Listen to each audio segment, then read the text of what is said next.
But you are right. You were disappointed in yourself. You were right. She wrote Chinese. Congratulations, 5 points to you. And then I'm gonna come over here. What did you say? French. You think she would want to learn French? You think so? Was that because you thought Paris on the first one? I know her. She was lying around Cape Town. I know her. Is it? Yeah. Let me ask her. Were you lying or were you telling the truth? I was lying. Okay, fine. I didn't understand the game. I didn't understand how it's going. So I'm like, okay, but I already wrote and you saw my answer. So I couldn't cancel it anyways. So it's fine. French. So this is a teamy. Okay, it's fine. Because this time she was right. She wrote French. So 5 points for them as well. Now I'm going on to the experts, the pros, you know what I mean? Hey, GJ, what did you say? Spanish. Espanol. Señorita. What is that based on? She learned Spanish when she was a child, and then she also learned French when she was a child, but she likes more Spanish, I think. Hey, this guy hasn't been missing love train, guys. You know what I mean? This guy hasn't been missing love train. Second question that he got right, Spanish. So far they're leading. I got 5 points for the couple that's here, 5 points for them, and then 10 points for them. Yeah. Yeah, let's go right along. All right. The second last question is, if your partner was to be given a superpower tomorrow, which one would they prefer? Okay, this one is very tricky. It actually is. I can imagine Mr. JK saying that level should never speak. Right. Your first option is the ability to fly. Second option, super strength, like Hulk kind of strength. Number 3, invisibility. I would like that. Oh, number 4, mind reading. Hey, that one is scary. People think scary things. All right, A is the ability to fly. B is super strength. C is invisibility. And D is mind reading. So would you rather dissolve within the walls or fly? Wow. Okay, she's already written her answer down. Motosho ka stories za Usho okay. tota. Akadieka. GJ is there busy thinking. He's like, what would it be?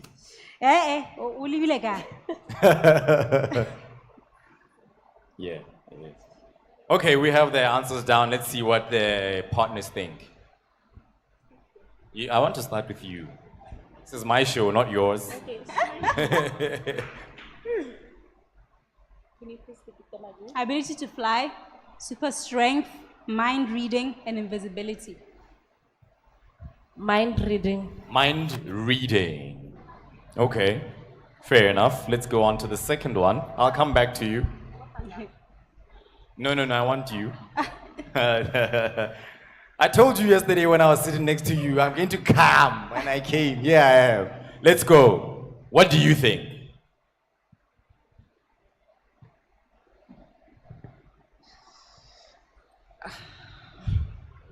I think the second one. What's the Strength second or one? something. Super strength. All right. You think super strength? For one reason. Let me justify myself. Yeah. I'm disappointed. She's one person who ha ke go expose tšhono.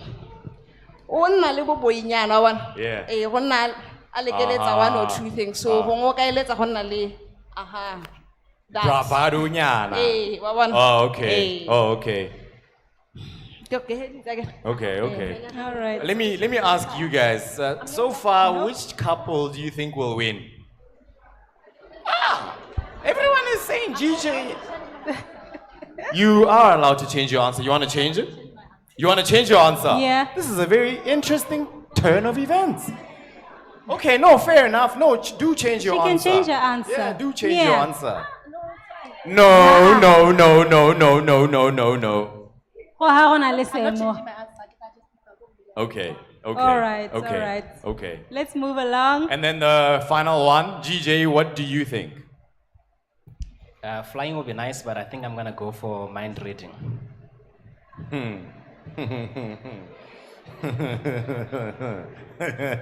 Wow. GJ has got 3 for 3, guys. Wow. Wow. Wow. Yeah, you guys are doing really well. And then, she was also right. She said super strength. Yeah. So that's 5 more points for you. Yeah. These ones I want to disqualify. No. Why? Justify why you wanted to change your answer. Bena is a very tricky person, guys. Yeah. I wanted to change to strength something. Super strength, yeah. Because one thing about Bena, she's a very weak person. Hey. She's sensitive. All right. Hey. So she's sensitive, happy. The reason why I chose mind reading is because mind is our we always talk about our friends and mind is our one. So mind reading and strength, whatever is okay. Ora, you talk about your friends. We don't gossip. It's all right. Let's let it pass. Okay. So mind reading is still okay. Mind reading is correct. You get 5 points as well. All right. Yeah. How's the scoreboard looking? Well, so far they're the winners with 15 points. They've got 10 points and they have 10 points as well. It's a tie a little bit. All right. Let's get into our last question. If your partner or your friend were to have a lunch date with someone in the Bible, I don't want to really Bible study more. Who would it be? Option A, Abraham. Option B, Moses. Option C, David. And the last option, Solomon. Keep waiting. Option A, Abraham. Option B, Moses. Option C, David. And option D, Solomon.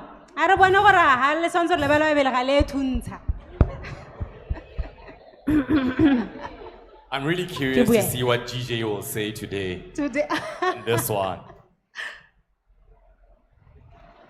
Turn it around, turn it around. Your paper, turn it around. Thank you. Turn it around, please. Thank you. Turn it around, please. Thank you. Let's hear those answers. Moses. Moses. Okay. Okay. What about you? What do you think? Abraham. Ah, okay. And then final one, GJ, my man. It's a tough one. I think I'm gonna go with David. David. Yeah. Okay. Okay. Okay. So guys, I'm about to end this now. Who do you think is gonna win? Your bets are still on GJ. Even you guys still think GJ? Ha. GJ is a sorcerer. Maybe. I don't know, guys. Like this guy, bro. Like, put your hands on my forehead, bro. He won. He won. I have he a won. father who knows all this. The thing is, I don't even know how to answer that question for myself. If you ask me, like, I don't even know who I would pick. Like, I don't know. But GJ got it correct. She wrote David. And you also got it correct because she said Abraham. And yeah, she got Abraham down. And then your friend, the final one, what did you write down? Moses. And you got Moses. Wow. You guys all fared really well, but GJ, hats off to you. Thank you all so much. They walk away with a prize. Yeah. They're going to win a non-alcoholic wine. It has to be clear. For 0% alcohol and some tickets to a movie. Please help us with the prize. Wow. Amazing. Thank you. You may get off stage. All right. A round of applause to the power couple. And I get gentlemen, when I'm a twarana, paramadi stairs, I get a banana, mutuleno carocanyal. All right. Let's move on with the program. Yes. Yes. You want to take that over? Okay, no problem. At this point, I just feel like I want to listen to more music. You know what I mean? More Tehila. You know what I mean? I want to hear that. I want to hear those drums. I want to hear them keys. Hey, this man has got waves. Look at that. I want to hear that guitar. Let me hear that guitar. Drums. Let me give me with those drums. Yay! Wait, there's two guitars. What's the difference? Which one is which? Are you guys both guitar? Are you both called What is he called? That's the guitar. What are you called? Bass. Oh, you're bass. Oh. And he's guitar. Bass. Guitar. Oh, lead guitar. And then bass. What are you called? Soprano. You see. I'm learning. Not just about love, about music as well. Well, on that bombshell, I'm about to introduce Tehila back on stage to give us another amazing presentation. Please help me welcome Tehila on stage, ladies and gentlemen.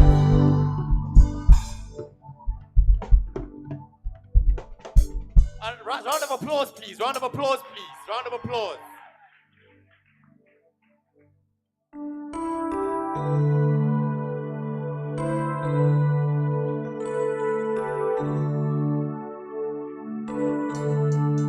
You've been on my mind. I grow fonder every day, lose myself in time. Just thinking of your face, God only knows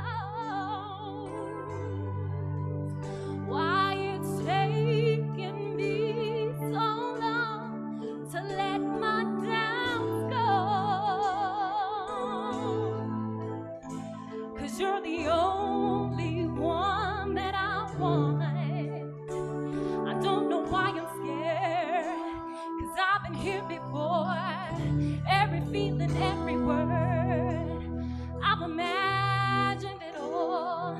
You'll never know if you never try. So forgive your past and simply be mine. I dare you to let me be your one and only. I promise I'm worthy to hold in your arms. So come on and give me the chance to prove I'm the one who can walk that mile with you, yeah, till the end starts. I've been on your mind, boy. You hang on every word I say. Lose yourself in time.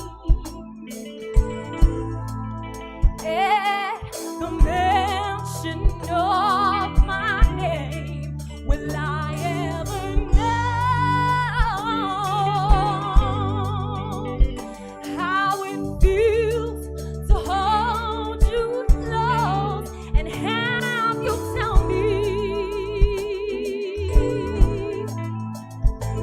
whichever road I choose, you go. I don't know why I'm scared. I've been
was amazing. sing like they truly sing like people who have an album. Do you guys know they're dropping an album next month?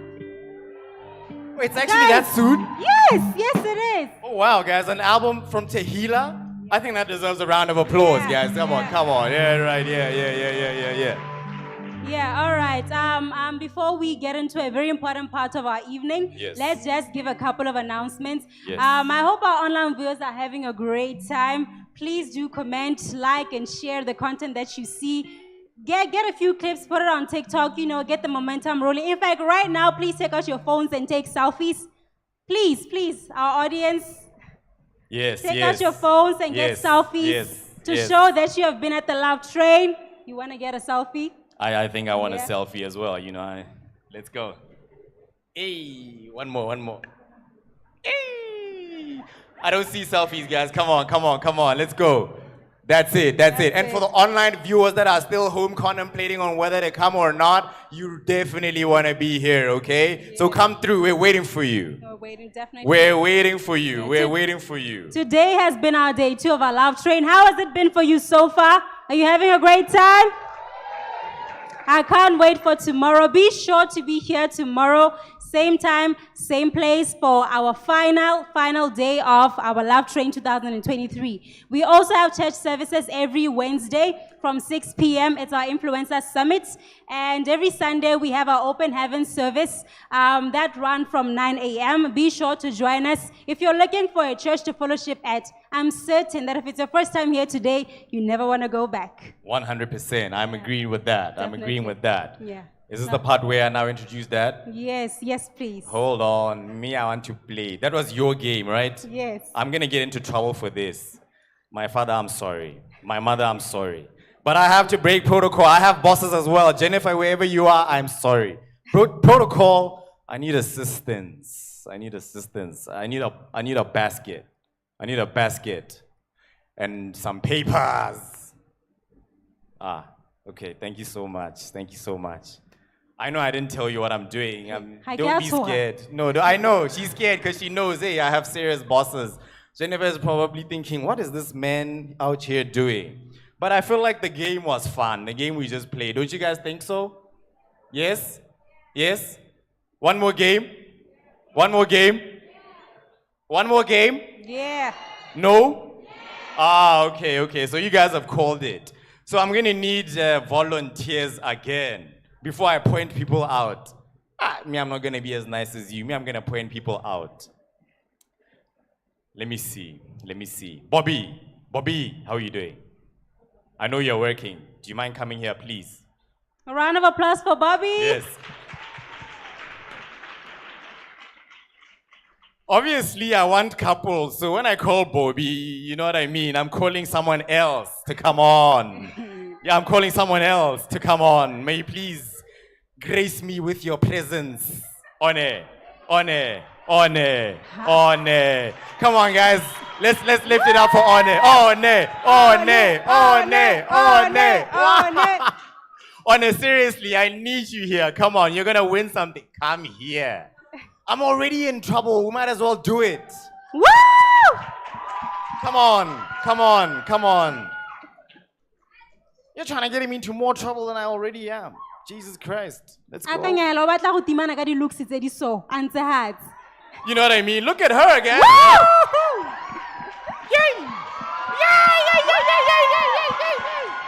Fire! Yay! Fire on the mountain.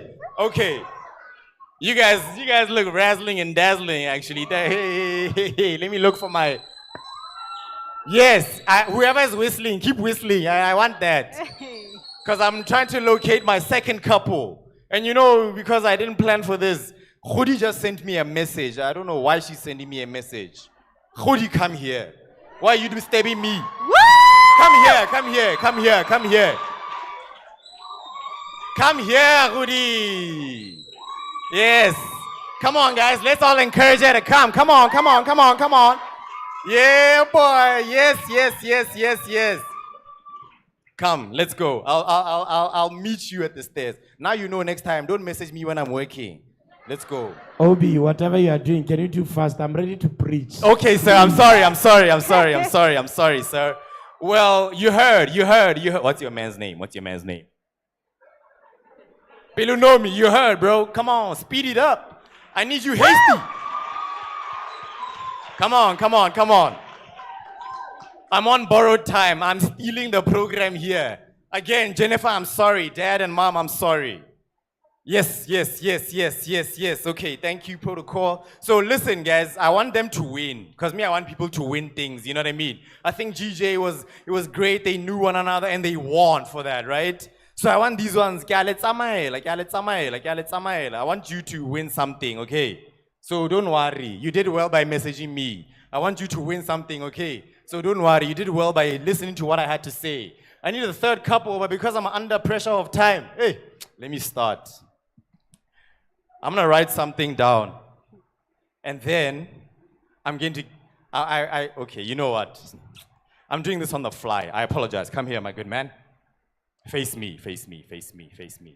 Most certainly. That's what's up. Yes, sir. I'm in trouble. Please come here. Please, thank you. Face me. Here. Thank you. Can you guys follow suit? Please, thank you so much. Yeah, boy, you can come here. Face me. Yes. Okay. I'm gonna get these guys to get you guys something. I don't know what, but I'm gonna write it down quickly because I'm under pressure for time. Something. Okay. Hesh. I don't even know. Can you come here, actually, man? Come here. Why are you looking at me like that? This guy. I'm sorry. I get a couple. He said couple. I'm sorry. This is not necessary. I know. Come here. Face me. Okay, guys, let me move you a bit. Please, just a bit. Thank you so much. Just a bit. Thank you so much. Okay, my lovely co-host. Yes, now you are part of my game. I know you won't kill me. I can't die. Thank you so much. Okay, 3 couples. All right. I'm finishing, Dad. So here's what I want to do. I want each and every single one of you to do something very special for each and every single one of you. Because you are couples and this is Love Train, and me, I'm single, so I can play like I want. Being single is nice. You do what you want, you're not accountable. Don't listen to me. Okay. Obi, be fast. Yes, sir. Close your eyes. Be fast. Pick one paper. Okay. You took 2. Wait first. Okay. One paper.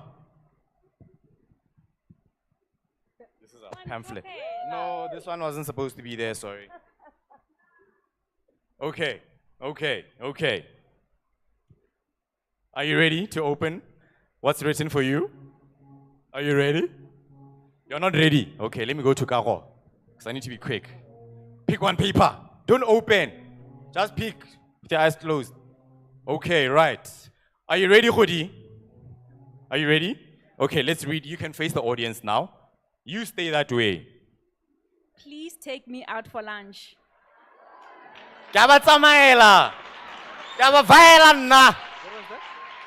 She says, please take me out for lunch and give me $200.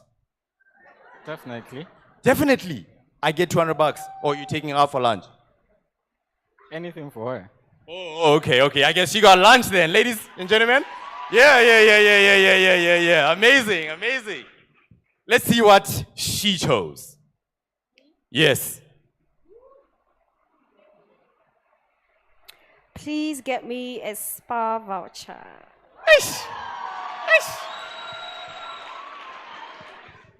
Yes, right? What say you, my kind sir? Of course, why not? Who would say no? Guys, don't you think so? What do you think about this game? It was worth it, huh? Final question. Hold on. Oh, hey, Haba, they're messaging me, my team, telling me, hey, bro, what the hell's going on? Last one. Are you ready? Open. Open. Will you be my wife?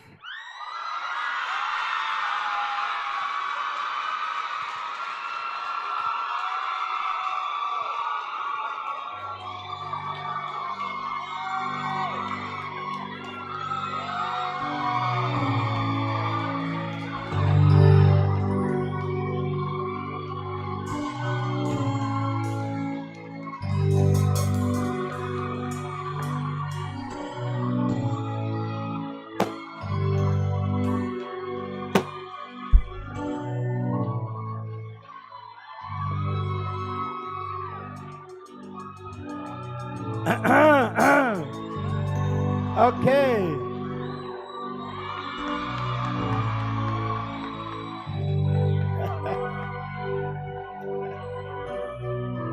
Lona le ka tsamaya no ntshwang ha ka di-spa voucher le di-lunch.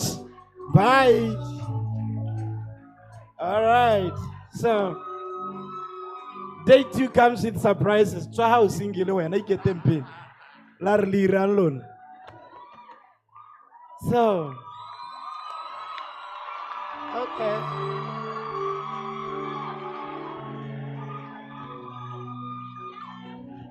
I didn't know anything. Leave me out of it.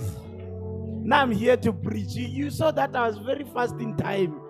And so my guy, I wish I had brought out your first picture when we met. He was looking like a skeleton. And that time he came, he was telling me, I've written a book I want to publish. How old were you that time? 19. 19. Now the young have grown, and he just proposed marriage to our MC. Yo, okay. So we're looking out for the wedding very soon. May the Lord bless you. May the Lord help you in the name of Jesus. Amen. Give it up for them. All righty.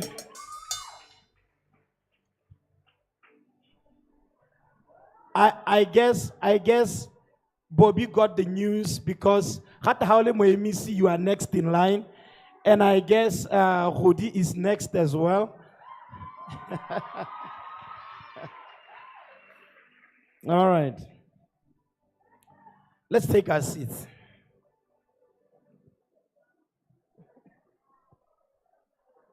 I don't know what to preach after. I'm still shocked. All right. Day 2 of the Love Train, the greatest love story. And the rain couldn't stop you. Nothing will stop your marital destiny. God is seeing your hearts. Those of you who are joining us online, thank you for tuning in as well. Please, if you are on Facebook, look for the Love Train. Like our page. The live broadcast is there as well. You can share it on your timelines. Share it on your WhatsApp status so that your friends can also tune in and be empowered. Tonight, we are taking on what's your PowerPoint. Help me ask your neighbor, what is your PowerPoint? Ask the other neighbor, what is your PowerPoint?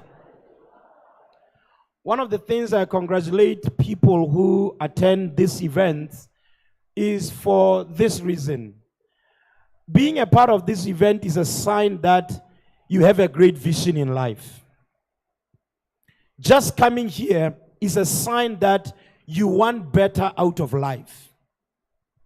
Anyone who is always pursuing knowledge in any field will be a master in that field.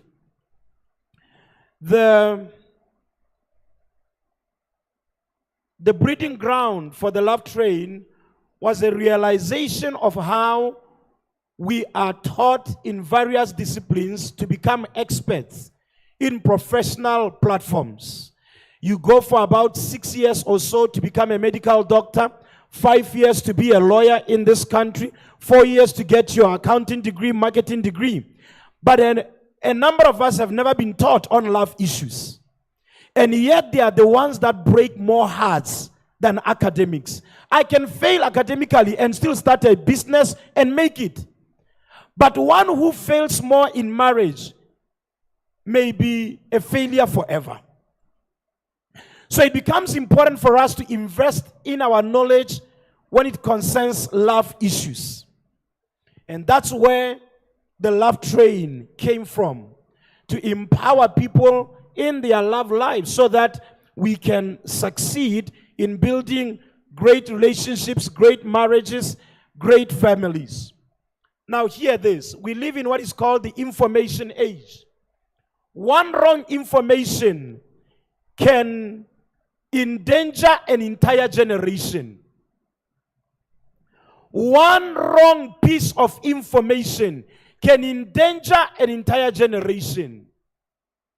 If someone who has an audience was to get on TikTok or get on Instagram or Facebook and just make a 5-minute presentation, that will make men to believe that they are the masters of women.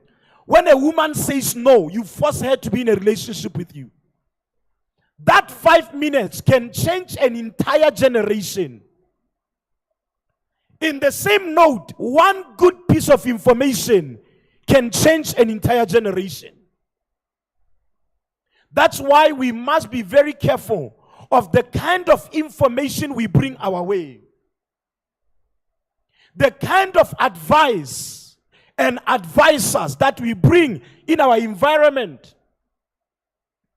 The same environment that incubated you at conception endangers your life and the host if you stay in it for longer than necessary.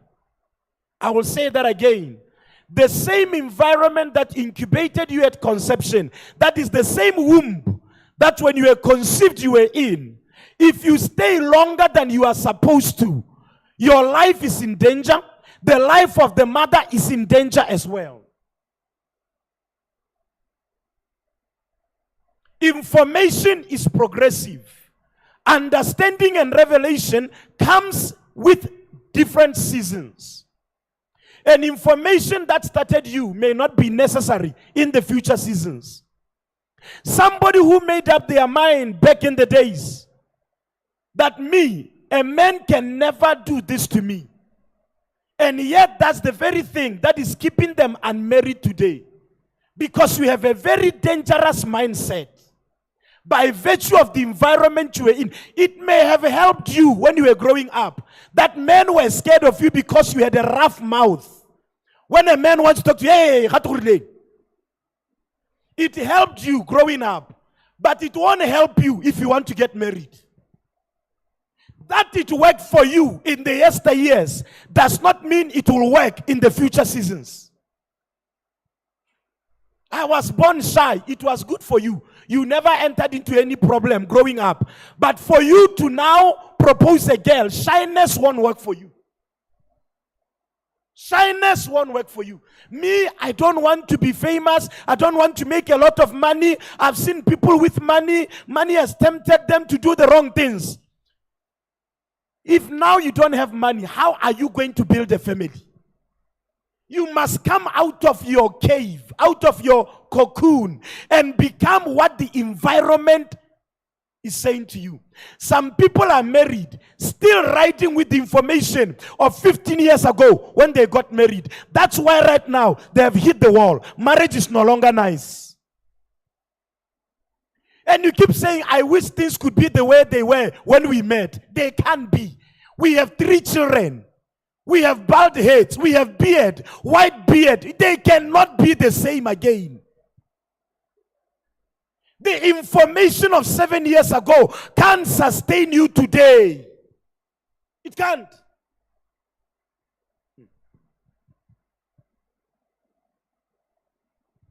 Listen to this. What our parents did yesterday in building homes shouldn't be our focus today. I am on to something very important. When our parents came along, their focus, most of them in our environment, was to build a home where they can raise their children. And when they had a home, it was enough. It was enough. As long as we have a home, we have built a house to raise our children, it is enough. Because that worked for us and we were raised in stable homes does not mean it should be our vision as well. We don't build like the past generations. We build on top of what the past generations did. So our parents did well. Now, watch this. That's why some of us, or most of us here, our parents did well in raising you. But they didn't give you a startup in life. They were not wrong. They did not come from environments of ownership. For them to own even a house in the city is a success. For them to send you to school is a success. So your parents, our parents, they were so much focused on, I want my children to go to school. I want them to get an education. I raised them in this house. They sacrificed their dreams to give you better. It is not for you to repeat the same. We are to build on top of what the yesterday generations have done. They built homes to raise us. We take it a step higher. We don't, in this generation, we build, listen to this, we build the future. Listen very carefully. We don't transfer cattle as inheritance. We don't transfer clothes.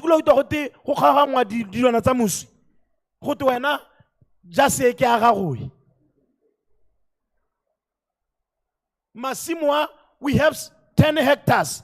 Le 5. Ota 2. Ota 2. Ota 2. We must transfer in our season knowledge, information, opportunities, and startups.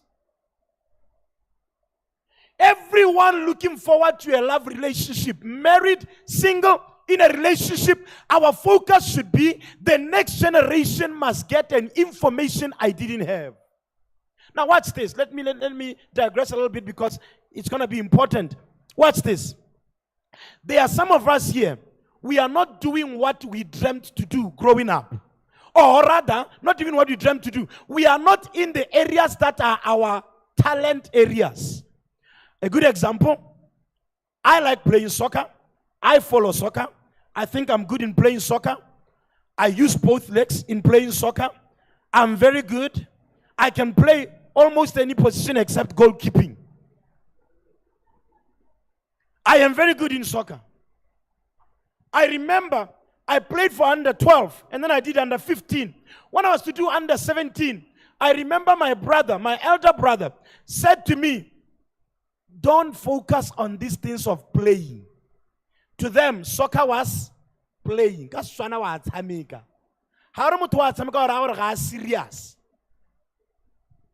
it. That's how I ended my soccer career. I could be ending with Messi right now. Ronaldo. I could be. I'm telling you. There are some of you, your vision was to be in the modeling industry. Or you are good in designing dresses, but you ended up becoming an accountant because mentally you are smart. So you had to get something that will give you a job to be able to live and take care of your family. Well and good. Every generation must understand their purpose. In the Bible, Abraham was told by God that he's going to be a father of nations. But he never had a lot of children. He only had one that he transferred himself to. Hear this. Many of your dreams may not get completed in your season, but there must be a transference of information, knowledge, privileges, opportunities, and startups. If you are married here, question is, will your children start in life the same way you started? If you are single here, question is this, are you doing something that has future impact? that privileges the children that are yet not born. There are some parents here that forfeited opportunities to do their master's degree, their PhDs, because they couldn't leave the children. And it's okay, don't regret. Remember, the theme is the greatest love story.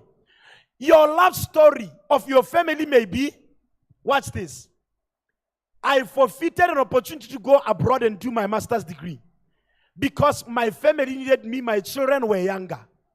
It is not to be said with a regretting mind. The sacrifice that you gave for your children will be appreciated when you pass knowledge to your children. That my children, I came from negative 100, but I pushed until our deficit was on -1. You are not starting on a negative 99. You are starting on a negative 1. That is, you are closer to the surface than I was. Is somebody hearing? My dad and my mom, they never went beyond standard 7. Well and good. For me to go beyond standard 5, rather form 5, it's a success. My children now, I am passing knowledge and information to them. When I now discover that a degree in this day and age may not be the key to education, knowledge is. And knowledge does not mean educational knowledge. Knowledge of life, knowledge of the markets, knowledge of the marketplace, knowledge of the streets.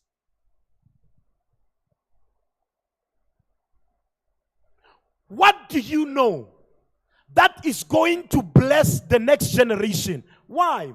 Of a truth, every one of us seated here, someone is watching your life.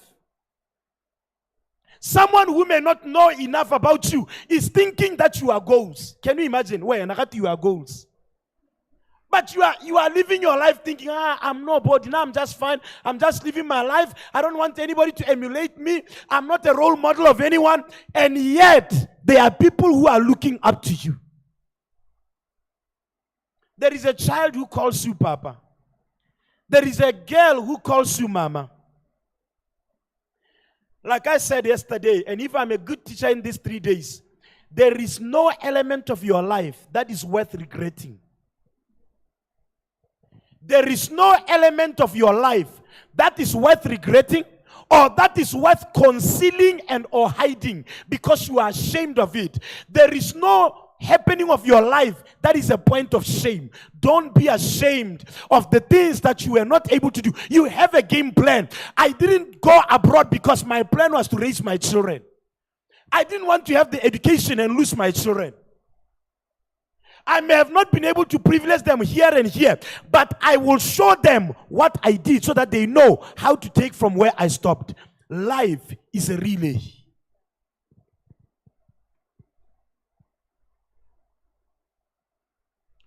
The reason why I do love train is because I never have the love train.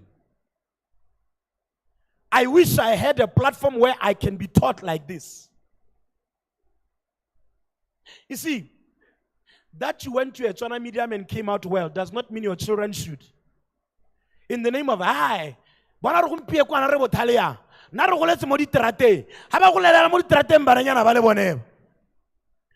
you simply had the grace to survive the streets. Not for other person to repeat the same.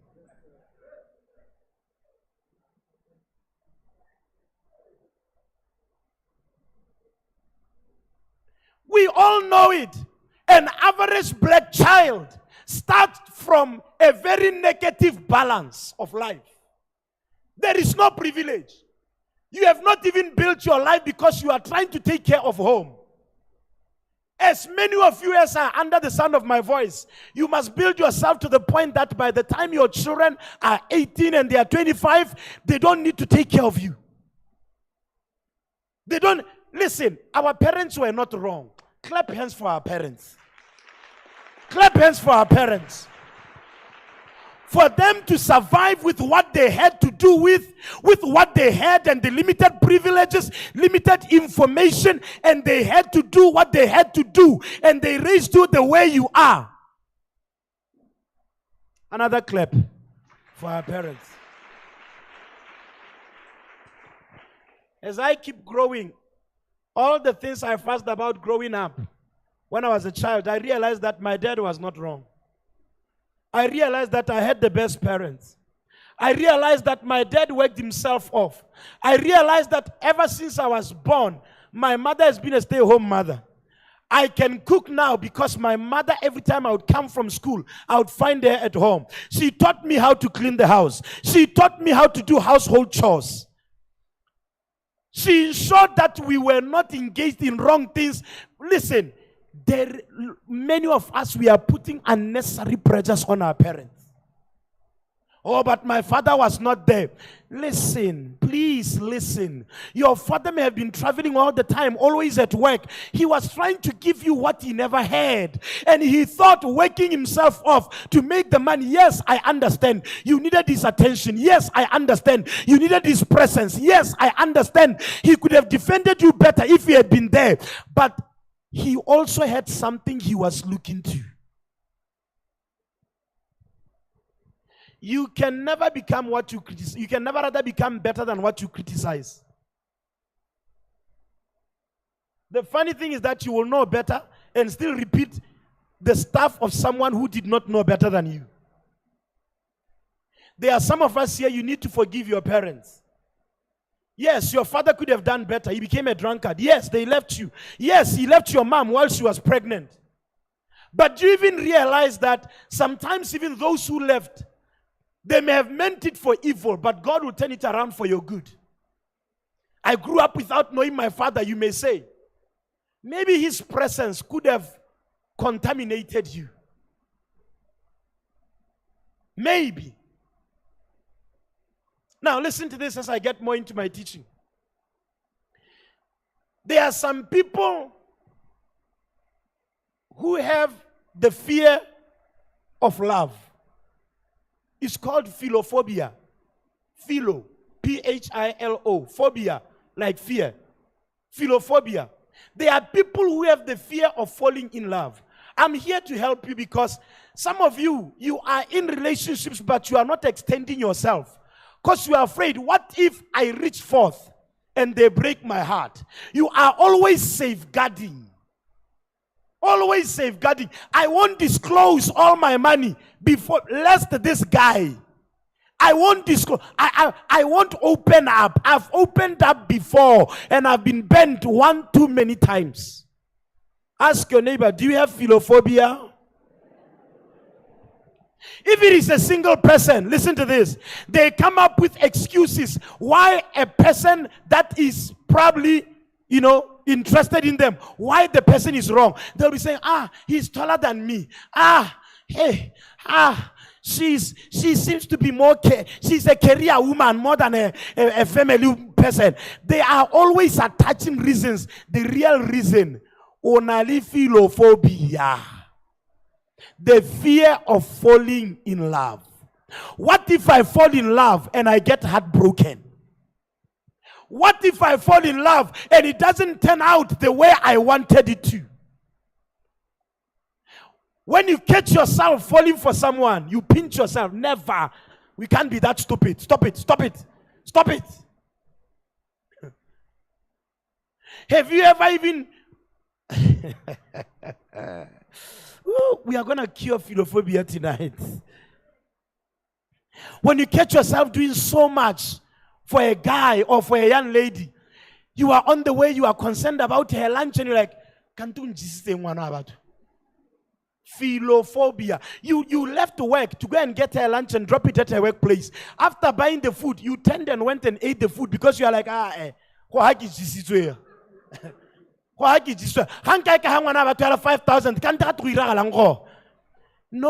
you are in love. You are in love, and it's okay. And it's okay. Tell a neighbor it's okay to be in love. Tell them it's okay to be in love. Let the love flow. You know, people that have every good thing that they want to do for their partners, but most of the times they hold back because they are like, it's philophobia. They are afraid of romantic attachments. When they catch themselves catching feelings, they are like,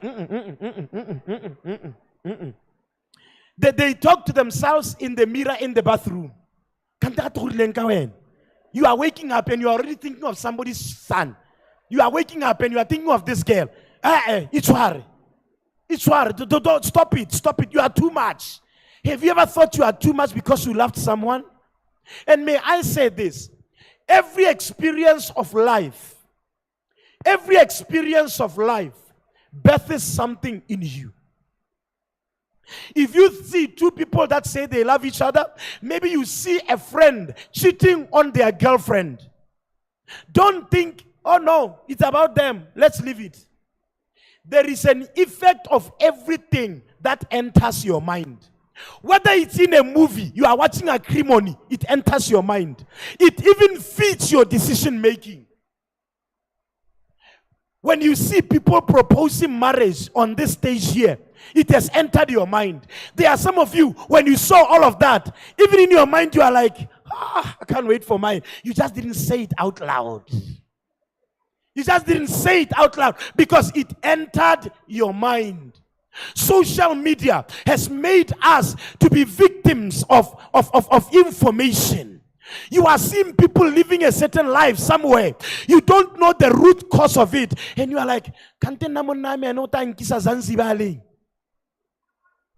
La wirango Zanzibar. Lugutunga wa wit. Let's say it as it is. Okay, lugu sima wa wit. Most of the pictures of these are black sisters. They are just sitting on the side of the swimming pool. I don't know. A moment. We want to see you backstroke. We want to see you. But all this thing that you are just kicking water on the side. You are just kicking water. You bought the ticket to kick the water, to enter the ocean. And then when the water comes, yo, baby, the water is coming, coming. As the water is coming, enter it.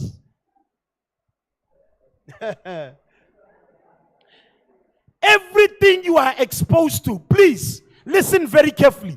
Never take for granted the things you get exposed to. If you grow up and you are exposed to abuse, don't think it happened, it was them, it has not entered your system. It has. You grow up, you experience divorce of an uncle or of an aunt, of a truth, it has entered your system. You see someone abusing their partner, whether in words or physically abusing them, it has entered you. You will be surprised. Some of the decisions we make in life is a reaction to our exposures. And yet the people we are deciding towards, they were not there when we experienced those things. We need to learn how to flush off anything that does not feed a better future in our love lives. Like I said yesterday, the bigger the house, the more the bathrooms. The bigger the house, the more the bathrooms. You want a great marital destiny, you must learn how to put a sewage system of every negativity. Your friend comes to you and tells you that their boyfriend cheated on them, and they are crying hysterically. Oh, Chomi, sorry, Kama. Oh, Chomi, ow. How did this happen? Even when they go, you are thinking, I was just standing with my friend. Something has just blocked in you what love is about. We thought they were happy. Tomorrow, you see yourself suspicious of love relationships. You know, there are people that don't like certain other kinds of people because of their experiences of the past. You had a yellow-bone boyfriend who showed you stars. Today, how batela yellow-bone negatilente? How hey, yellow-bone. Remember, this my boy here, boy with beard. He grew up coming from Morapinyan. And he was told a statement. Mosadi ga borwa isepeho. That's what he heard growing up. Anytime he meets a girl, he asks a question, Ochwakai. If she comes from the south of his village, In fact, to him, literally, if you come from the south of his village, you are not a good wife. Imagine you like a girl, only to discover that she can, because if you are from Morapian, even Parape is south of Morapian. So Choko Parape, never. When he discovers that, he leaves the girl. He leaves the girl. Until we delivered him. And then he went and married in Muyaban. How many things have programmed your mind? Men are dogs. Of a truth, you saw the dogs. But the few dogs you saw does not mean every other thing is a dog. It doesn't. It doesn't. I wonder how many of us are sitting here today expecting better relationships, and yet you don't have the space for love. Because everything about love, imagine you have a fuel tank of 25 liters. And every time you're experiencing negativity, we are filling it up. Chances are right now you are remaining with 3 liters. We are filled, it's like a memory stick, 1 GB or 16 GB. You have filled it with all sorts of stuff, 15 GB. Now the information from school they are giving you, you want to save, it can't save. Why? There is all sorts of stuff inside it. Your partner is trying to love you, but you are full of Boje Furi, you are full of Bom Maonyana, you are full of everyone who ever did you wrong. And it's like the love is bouncing. It's like you are not doing enough because you are not over the past. Not necessarily your personal past, but the past that you are exposed to. All these things that we are seeing people getting married on social media and divorcing after a few days, right before us. After a few days. After a few days, you hear that they are no longer together. While you are reading it, know that it has entered your mental system. How many people don't believe in love anymore? Because their love heroes have disappointed. I remember when we were to get married. We got married which year? 2010, right? 27th of March. I think a month to get him married. One of my heroes, I discovered that he got divorced. The wife divorced him without him knowing. I called my mentor. I said, if this kind are divorcing, should I pause my own? Because we had already started all kinds of negotiations. I said, should I pause?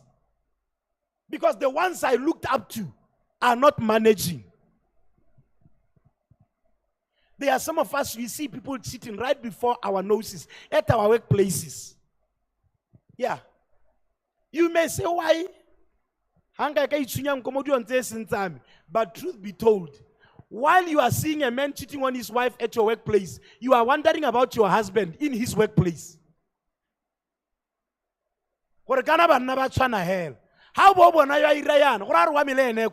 Let me tell you, some people have numbed themselves when it concerns love. It's not that you are strong. It's not that you just told yourself, why is he king?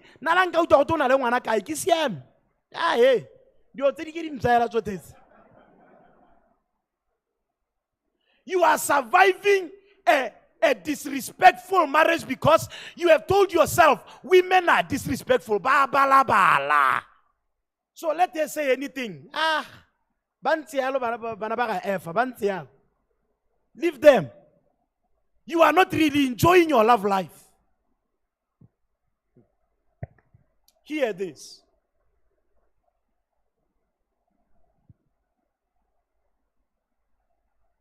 What's the time? Okay, let me cut this one out. There are things that are called the power dynamics of love. Power dynamics of love. And they play an important role in love or romantic relationships. Here the definition of it. What are these power dynamics? The definition of it. Power dynamics in love, they refer to those roles and to the ways of interacting that influences a partner's behavior. the roles and behaviors, or rather, the roles and the interactions that influences the behavior of your partner. When there is an imbalance of power in a relationship, it shows up in many forms, including resentment, endless arguments, emotional distance. People that have been married for long, sometimes they are just surviving. But they are here.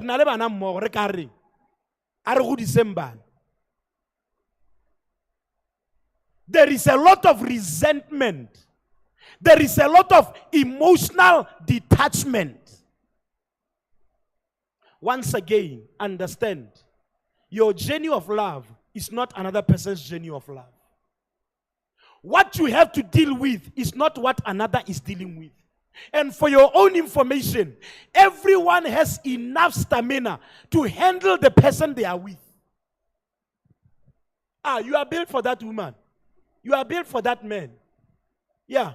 The sewage system in the house is built for the number of people who can stay here.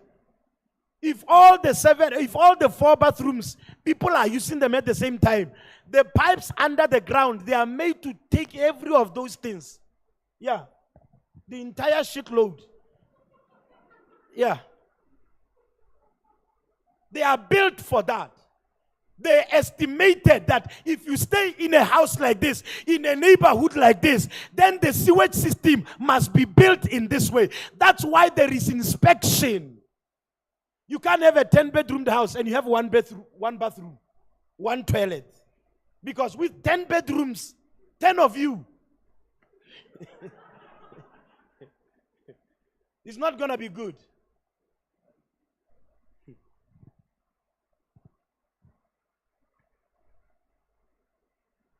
Power imbalance in relationships always arise around specific themes. And in one research that they did before, they discovered that there are only 4 areas.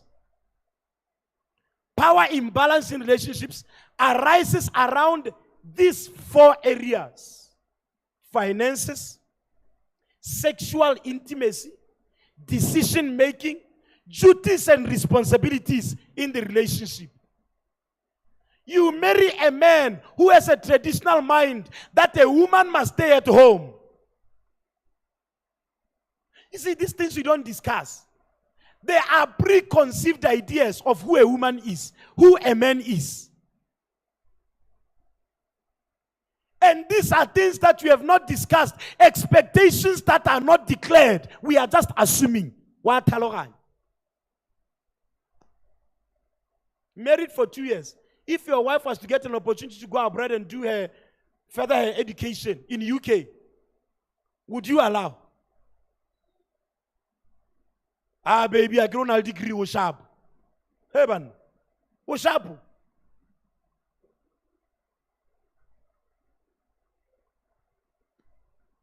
There are some people that have not discussed. If me as a wife, I was to earn more than you, will you still be fine? You may be surprised. Most of the anger outburst of your husband is because you earn more than him. It has nothing to do with what you are doing. It has nothing to do with how late the lunch came or whether you did not clean the bedroom. It is always about his end. So he's trying to express that I am the head of the house.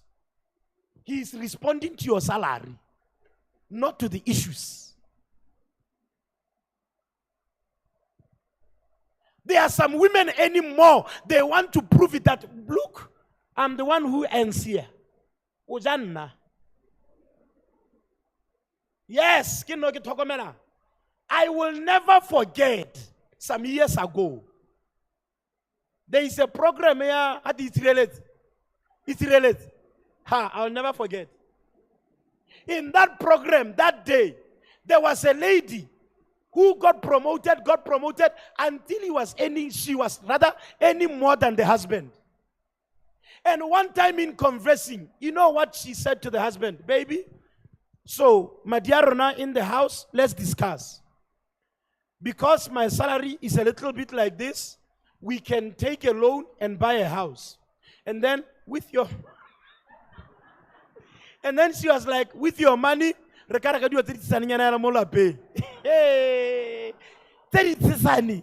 Wa re salary ya me ke ya toiletry.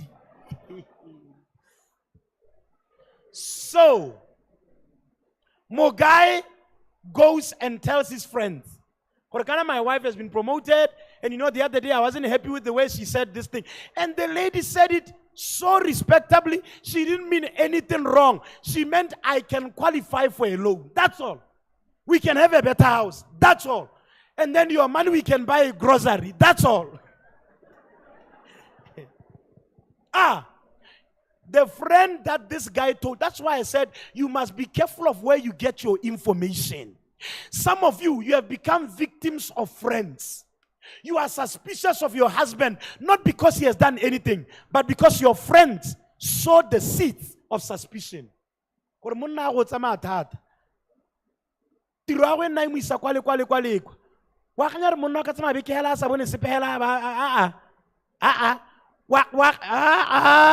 Warenare Esther. Why is Esther when you are too trusting? When your husband comes back, you are searching the bags. Are there condoms? You are searching. If he comes back, you are trying to touch him and he say, baby, I'm so tired, let me rest. After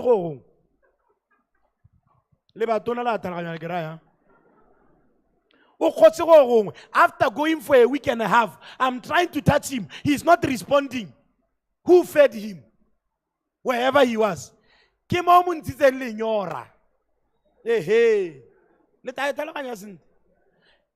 Every suspicion came from friends.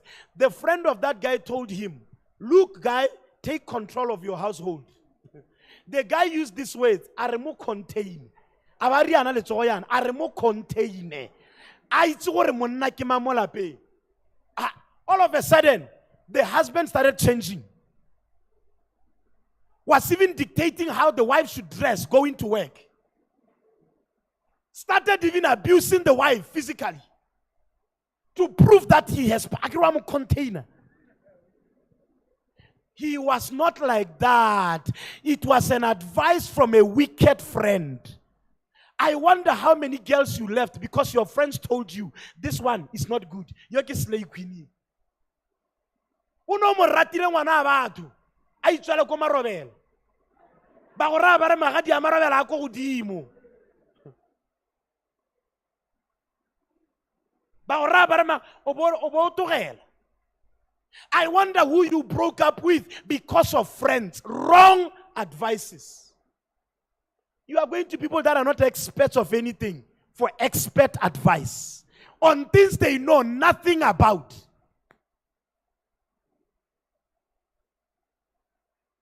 The guy has similar container Mossad. Sometimes she'll be at work.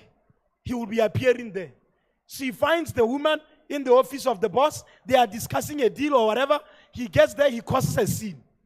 You know, lovers who visit you to check who you are sharing offices with, and they will be asking you, I saw that girl when I was passing. You're almost so young. Margaret. Oh, Margaret. Okay. Margaret. What again, man? Negere Maggie. Oh, if you have to name Margaret, get Maggie. What a Maggie? Kya Maggie sana kwa. You know, partners that will be stalking you on social media. If you do that, you are sick. You need help. To go to the extent of planting things to know where your partner is, you need help. You are calling friends instead of calling your partner directly. Imagine the embarrassment when your wife, your boyfriend, your girlfriend tells you I was with my friend, and then you call the friend, no, what's that? What's that? You always have to confirm. Your partner is not wrong. You are mentally challenged. You need help. Get help before you go bed. You need help. Okay, unalema. Ntela senepe kebon. Ha. Ha. Are togele, ayer. Nya are togele. Are togele.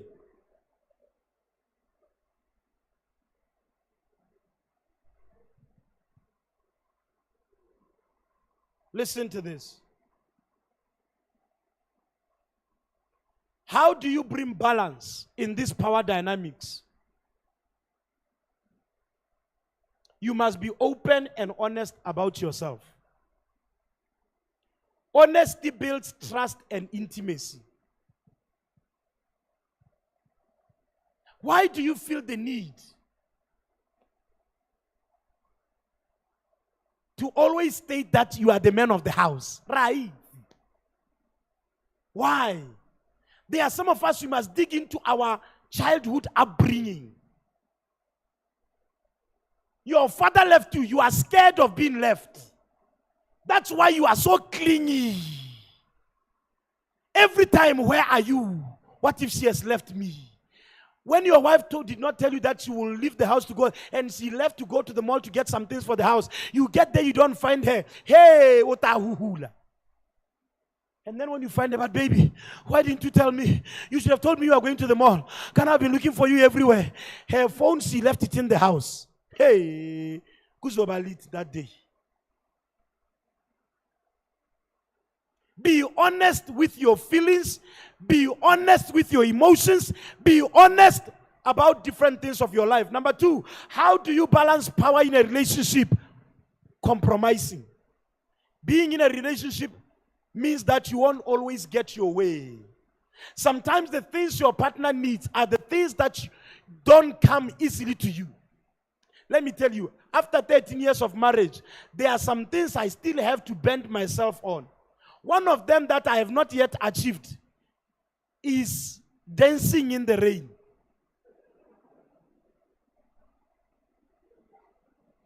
Don't tell me there is an opportunity today. It's not there. It doesn't survive. For me, I grew up with my mother. If you play outside in the rain, you come back full of mud, and then you are told to bath. I don't want that. So I don't like water touching me. When it's raining like this, it's good to be indoors. But there are people, let's go and dance in the rain. Hiya. Hiya. I will be entering like some drops on me like, yo. But there are people who want to dance in the rain. Dance what?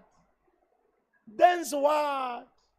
Because of the demands of life, things like taking a walk are not natural to me. We are walking to where? For what? After the walk, then what? No. Let's just walk, kick the sand. How? Ragamotaba. Ki go letsa mo motabeng wa phala peta twa modimo la tla rialo. Ragamotaba helana. Re tshwaragane matsogo, ra kae? Ga re gope. Ha re tsena le ra bua. Re boela kae? Ko lapeng.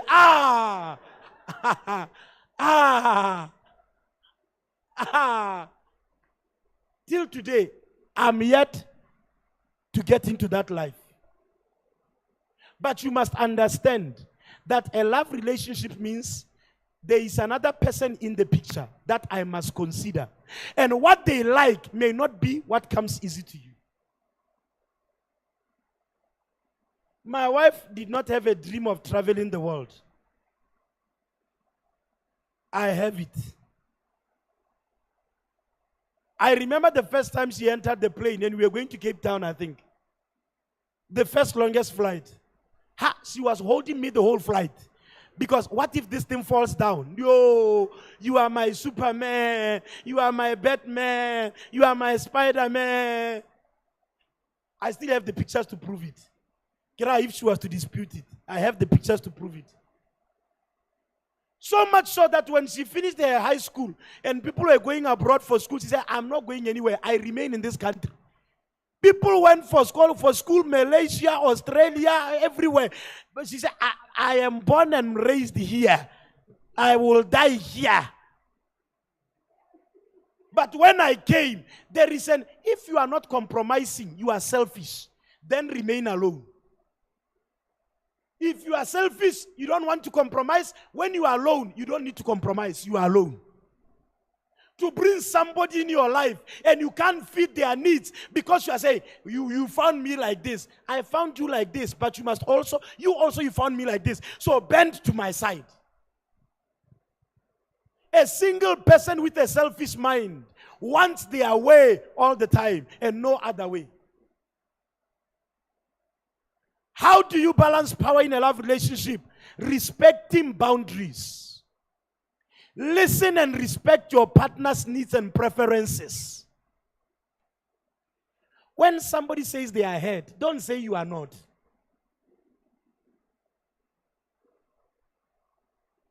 Come here, Kak. I said come here. Now watch this.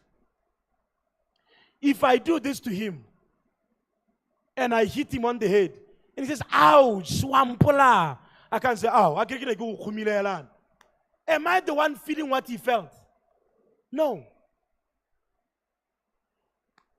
If you want, go. If you want a better love life, you must be considerate to your partner.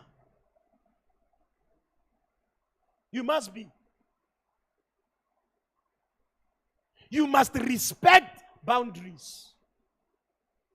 Let me tell you something. All these things where giving each other passwords is a demand. It should be out of love. Baby, this is the code. This one of demand, I want to go. Hey, let me see who you are talking to today. Marriage does not take away your individuality. Your contribution is based on your individuality. Bona, halgo batho ba go tseitse ba go tseetse mo phone na ke bone. So squad demand the password out of me. And every day we meet, we must declare who we spoke to. Read the messages. Let me tell you, all of a sudden your partner starts deleting messages. Not because they want to, but because they are reacting to this your toxic attitude. Let me freely disclose myself. Respect my boundaries. Listen to what I'm saying. Respect my needs and my preferences. There are some of you, you are in a relationship with people that are not morning people. I'll never forget one day. Hey, let me talk facing this way. I'll never forget one day. I don't know what happened. It was in the morning. I was trying to play or something like that. I don't know. Hey, I received a backlash. Serious kind. I'm not lying. I can come closer. I'm not lying. Only to discover this person is not a morning person. Me, mornings are my own. In the morning, I want to do anything. Because I don't like nights. I don't like sleeping. I like when we are awake, it says life to me. But there are people that are not morning people. When in the morning, you want to tickle your wife. You want to tickle your and the person in the morning, they want to relax and plot their day. When you are busy, tiki tiki tiki, tiki tiki tiki, tiki tiki tiki.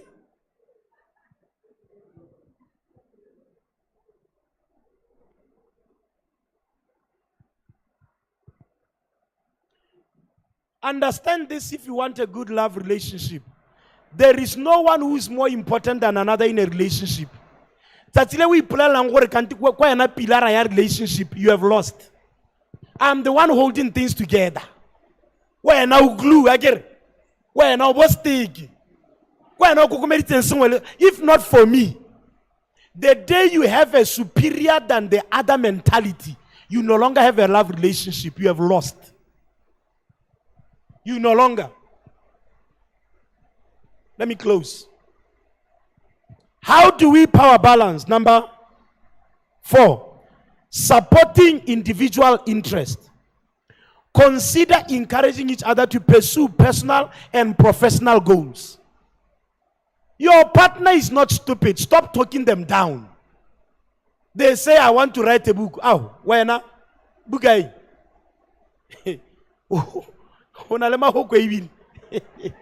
Bugai. Your partner wants to take a course or learn another language. Wait, that's China wa guy. Or China. Let me tell you something. There is nothing as heartbreaking as making another person's interest to look like they are smaller than, to look like they are not interesting. Sir, if selling fat cakes is my passion and you are my partner, ke o parong khotatse. O skware ha rotantseng matho a batho. Hate magwinya. Ga se magwinya ke fat cakes. Hate magwinya. It is not about the fat cakes. It's about the interest of your partner. I don't like fat cakes, but I like you. If you do fat cakes, I will do fat cakes. Not because of fat cakes, but because of you. Is somebody hearing? Never look down on your partner's interests. They may look out of your league, and that's okay. Your partner doesn't have to be like you, especially some of you who have achieved in some areas. There is an image you must present. There is an image that you must have and protect. Your wife wants to start a tuck shop. Hey, what is a mouse? Rare tuck shop. Etabatung. Let me tell you something. Being ashamed of someone's interest is a sign of your low self-esteem. Because you think what we are doing is what adds to our value. It's not. It's not. It's not. People who are secure in themselves, anything they are doing, they see it as an expression of interest. It is not a demeaning thing. It's an expression. My wife, you want to express yourself and sell hair? Sell hair. You want to express yourself and do makeup? Do it. You want to express yourself and sell fat cakes? Sell them. It's not about what she or he is doing. It's about the fact that she or he is my person. And whatever my person does, remorse. We are together in this thing. I can't marry a woman who is a primary school teacher. Oh, it's a sign that you are illiterate yourself. Don't you realize if she's a primary school teacher, she will teach our children growing up? Don't you realize that she knows the psychology of a child?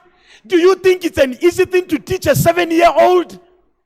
It takes a lot of dynamic skill to get their attention and to teach them what they never knew. It's easier to come in somebody's life at university. They already have the comprehension.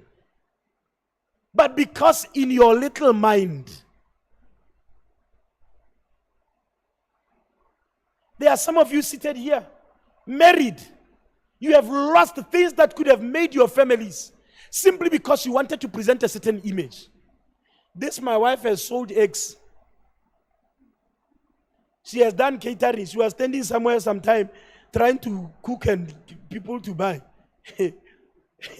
I put a lot of money in that thing. It didn't work. She has done all sorts. Books she has written. Next month she's dropping her 3rd book. Yeah. Open supermarket. Do all man. I don't know what she has not started. Every time we see this, she says she wants to do. She wants to sell trees. Say what? But yeah. Sir, I'm not defined by what I do. I'm defined by who I am. You see, I can come to church dressed like this, and I'm coming from Masim. Many people, they look good, but they are nobodies inside. If your job gives you an identity, you are the most miserable person on earth. My dad never earned more than 2,000 pula. But I never liked soccer boots growing up. My dad will make money in other ways. I'm proud of that man. Raised very successful children. He taught me to not be defined by a title. I'm a doctor. And when people say Boago, I say, it's Dr. B. Dr. B. You forgot doctor. I always tell my wife, I don't fuss about what our children are going to be. As long as they can count and read. If they want to leave school, let them leave.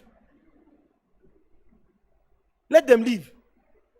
They come sometimes. Oh, Tehila yesterday came. Daddy, I got 96 on maths. I said, oh, okay, that's good. Congratulations. High five. One time I saw their one assignment. One of my daughters got 0 out of 7.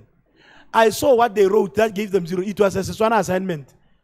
I laughed. I took a picture. I said, my wife, this is the best thing I've ever seen in life. There are some of you, your children, they are under pressure. They are because they have to live up to your standards. Ba hita assignment because ba feitse ba itse gore wa go reng o tshwara 0 ka re ngwana ka at least o tshwere seng o tshwereng noto o tshwere seng.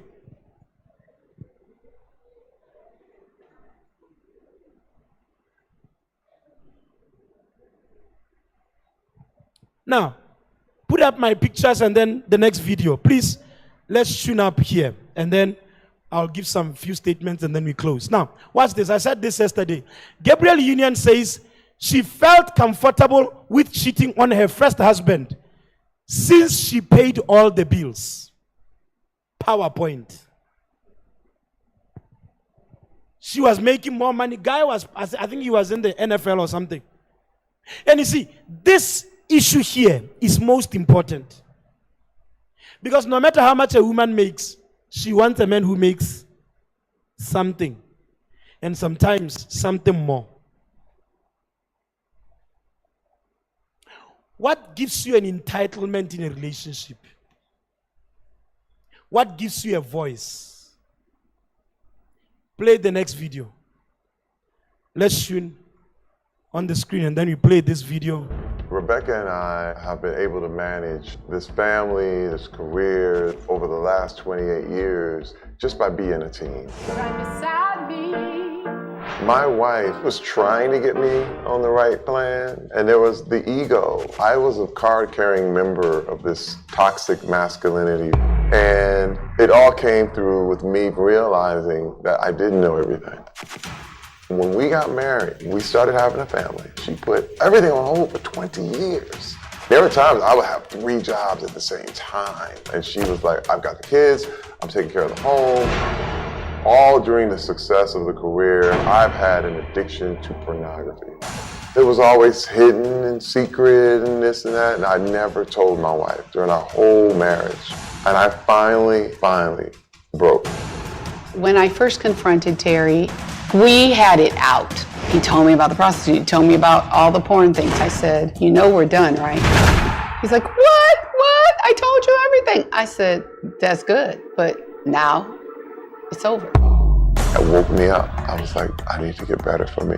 The hardest part was knowing that someone I loved, respected, and trusted was nothing like I thought he was. And now it's like a lie. Everything was a lie. That's important, right? I believe in the heart of every man is this little bit of pride, this little bit of arrogance that says, oh, she won't leave.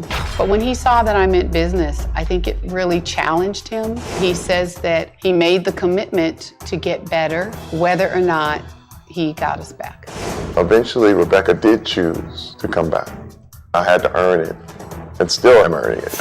He suddenly became very transparent. It was really not like him in my mind. He put the money where his mouth was, and he went to see a counselor. And afterwards, I would say it took me probably 3 years to trust him again.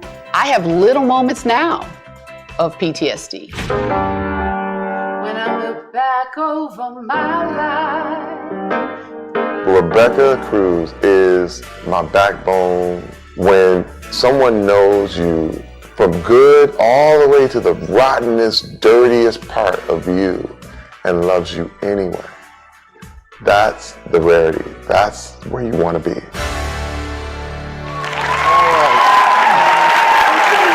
Let's stop it. You can pause it. You don't need the remaining part. Now, Terry Crews says that he cheated on his wife because he felt that he was the one who was making all the money. So he called the shots, just like Gabriel Union. You know, there are people who feel they are PowerPoint in certain areas. We must buy the car I decide we should buy because we are using my account to get the loan. So I have more power to make a decision on this.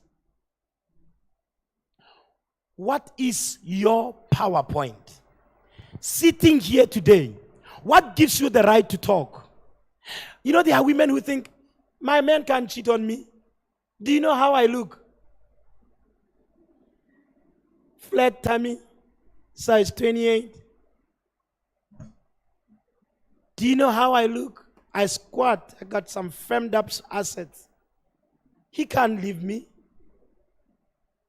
Oh no, my woman can't leave me. Why? Because I make a lot of money and I take good care of her. Only for her to go out with a gardener. Because the gardener just needed look into my eyes. The gardener just respected her. Just asked her, how are you? And for the first time in 30 years of marriage, she remembered that I've not been asked by my husband how I am. So that how are you from another man sounded differently. She did not leave the money. See, that's why it beats our mind. How can a man who is a CEO of a company, the wife is a CEO of a company, leave the wife for a secretary or a PA? Doesn't make sense. Maybe she just wanted a wife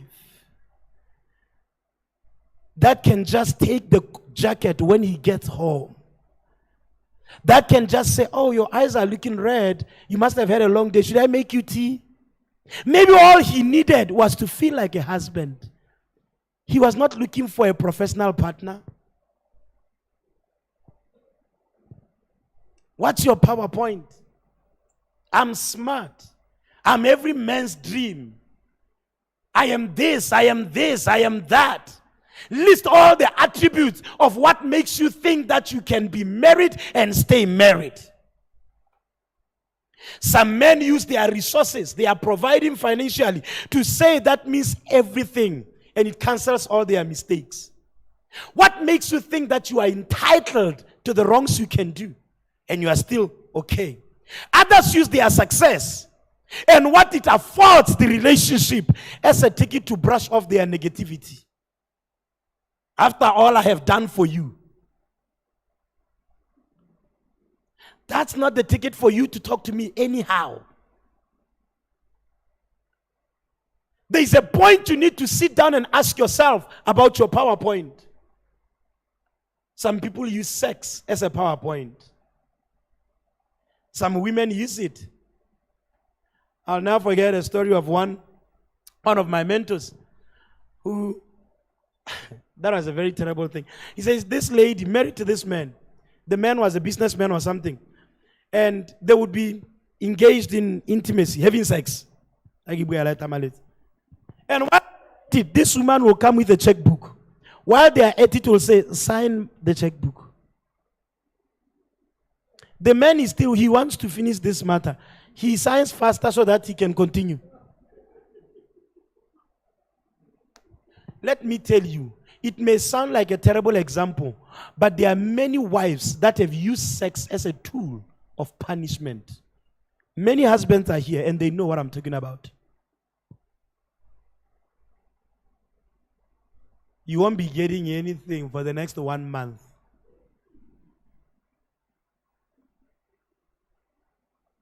Kwediot. Can I gradi 1 or 31? Kwediot.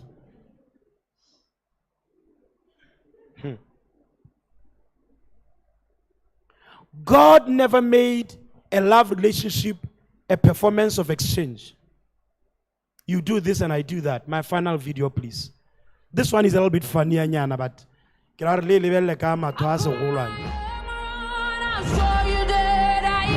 you can see how she's just throwing everything on the table. So the guy can realize that something is up here. Abamotsa. Abaya kakwa. Hacho kaswa na ukocho hacho. Bona kamo se.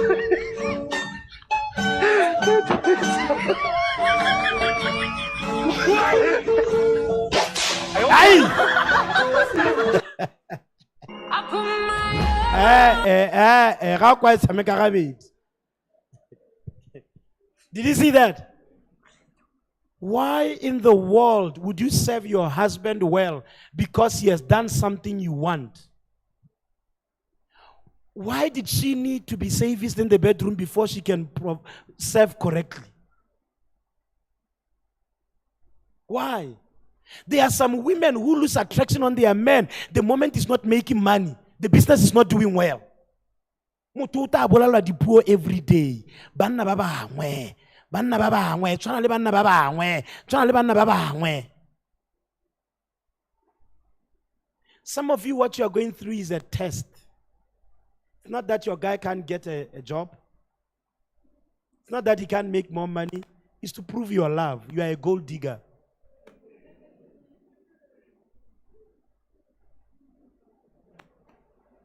Is money important in a relationship? Yes.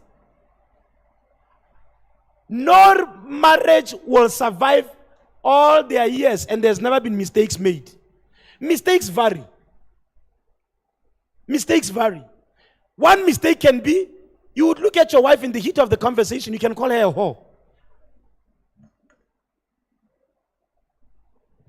Yeah. Do you regret saying that? You would. And you are. But the words came out. And probably for the next 2 years, those words are still ringing in her mind. You look at your husband in an argument, you tell him that he has never satisfied you with sex. And all these 10 years, none again.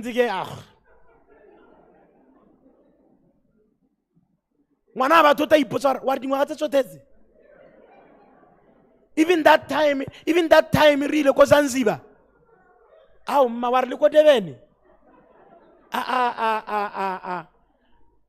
you know what is that about? It's about PowerPoints. Women are vocal. Men have physical strength. That's why most of the gender-based violence, men beat women. But the one that you don't talk about is how women abuse men verbally. You can have a scar and heal. We take you to the hospital, but how do we heal a soul that is broken? It is not the beating that we are healing the scar. It is the effect of it. If you slept your wife, anytime probably you want to get something because it's in her mind. PowerPoints. If you want to get into a love relationship and enjoy it, listen very carefully and listen to this. 2/7 will always make a great marriage. 2 masters make the most miserable love relationship.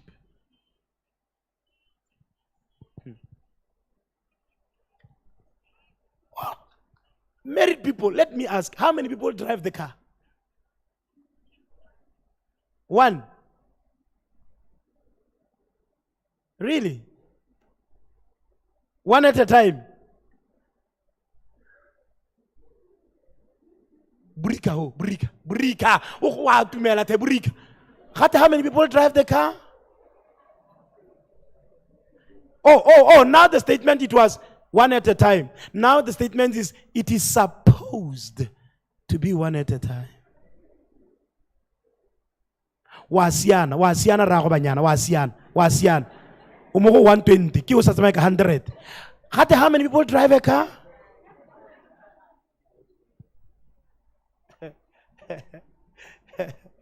Supposed to be 1. Mirna re kgwetsa mmogo. Bangwe ba brika ka go side ya bona. O bona maoto a riana. Right now you end up doing the same way.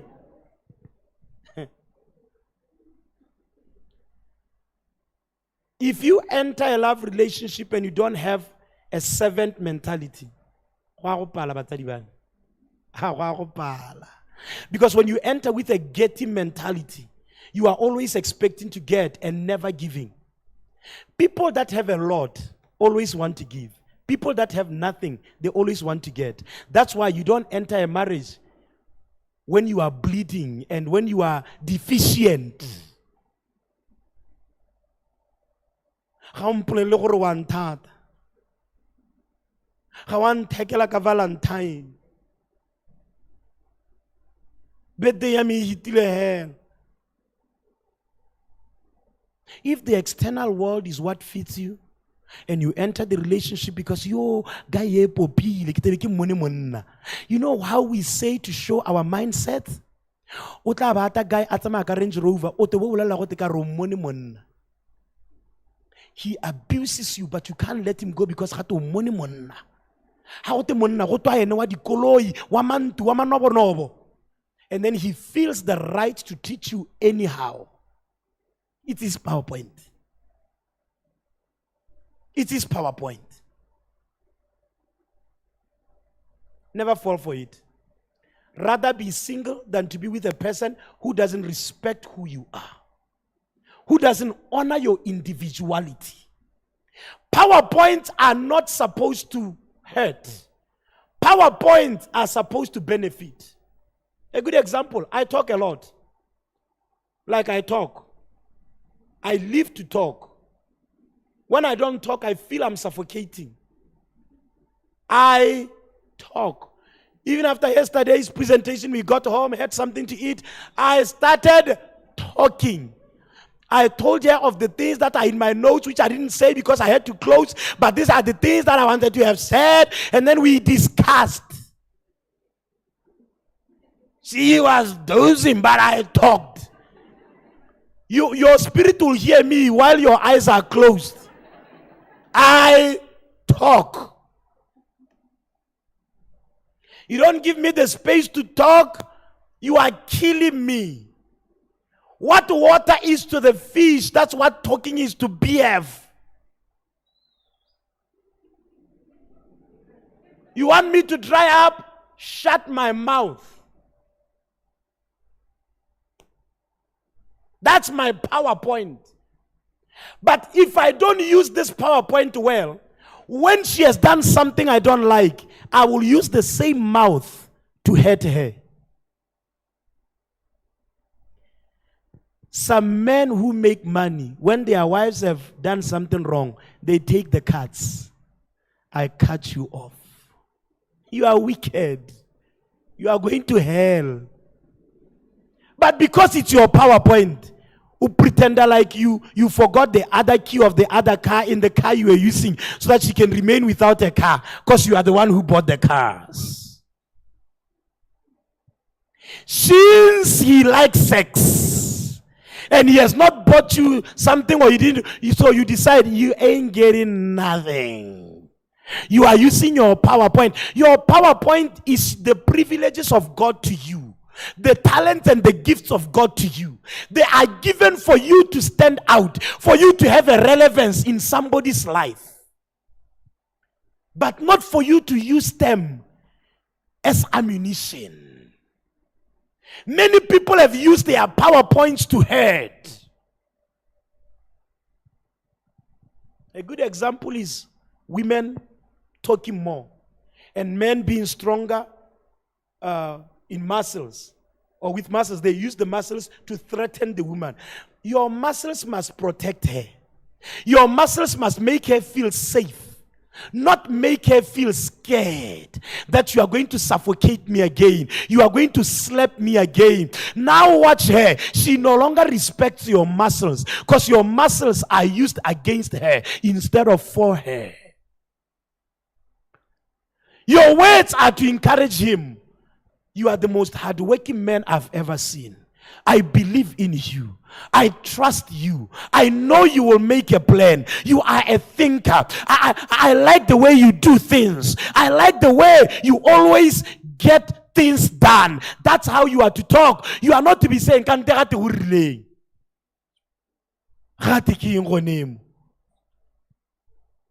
the more your husband keeps quiet, is because all the words that are to be spoken, you are speaking them. hear this. The more he is quiet, the more he will talk somewhere. It's not with you. Sir, there are no shy people. You have not just given the person the environment to express themselves. There are no quiet people. If I can trust, why is it that Terry Crews, after so many years of living a life of lies, why do we live a life of lies? Because we know, if I tell you, sitting here today are people living with lies. Just look at me before your wife looks at you. Look, people living, secrets. Am I comfortable to tell you anything and everything? And can I trust that you will still stay? Did you hear the first response of the wife of Terry Crews? The moment he told her that I am in pornography, I once was with a prostitute, she said, you know we are done, right? That's what we fear. There is none of you here who is strong enough to never make mistakes. My mistakes can be sleeping with another girl, but yours is talking me down. The effect of a man sleeping with another girl to the wife is the effect of her words to you as a man. Oh, but I've never cheated on you. But you destroyed me. You destroyed me. Please, let's use our PowerPoint to benefit and never to destroy. You'll be surprised how many men have bank accounts that their wives are not aware of. How can a salary by 5,000 to 2,000? 3,000 to every month. Deals and bonuses he never declares. You will be surprised how many women are buying and building houses for their without telling their husbands. And they tell their people, don't tell them. They are loaded. Things are in the names of brothers and sisters. What's your PowerPoint? It's good, you are a lawyer. I like you, my husband, you are a lawyer. But don't bring your points and arguing your points before me like we are in the court of law.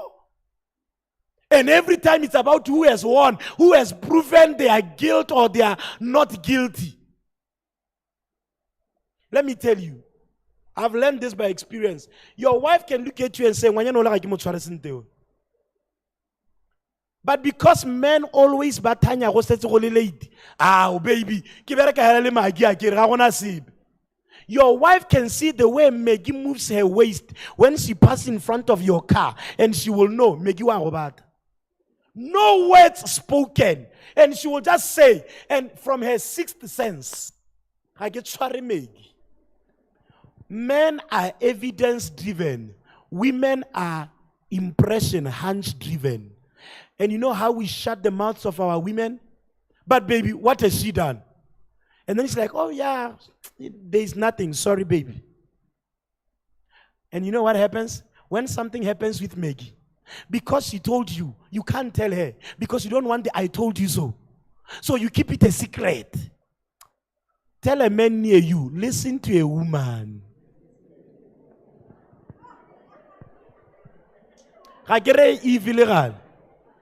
Isn't ever. Listen to this as I'm closing. What are you using as a bait of your love relationship? Is it your family background? I come from this family. She or he must be proud that I brought her in. I brought him in. What's your bait? Your salary? What's your bait? Your academic education? What's your bait? Please, whatever it is that is your strength, make up your mind to use it for the benefit of the relationship and never against the relationship. Songs of Solomon chapter 8 and verse 7, as I close on this. The scripture says, buying love with wealth, your offer will be utterly scorned. Many waters cannot quench love, neither can the floods drown it. If a man would give all the substance of his house for love, it will utterly be contemned. Eh? There is another version. It says, when you want to buy love with the world, you will be scorned. You will be despised.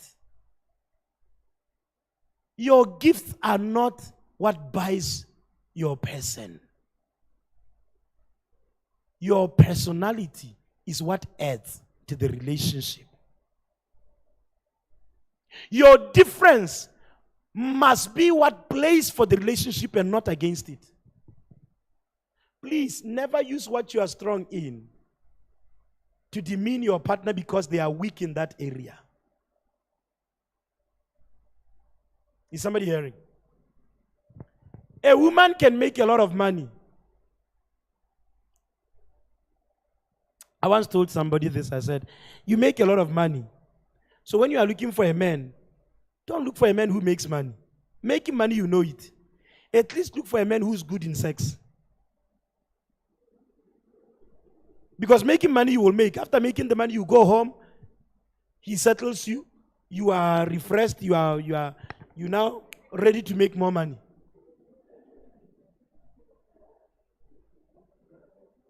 No, it's very good. It's very straightforward. There are some men who make money, but they are very bad in sex. At least they compliment with gifts.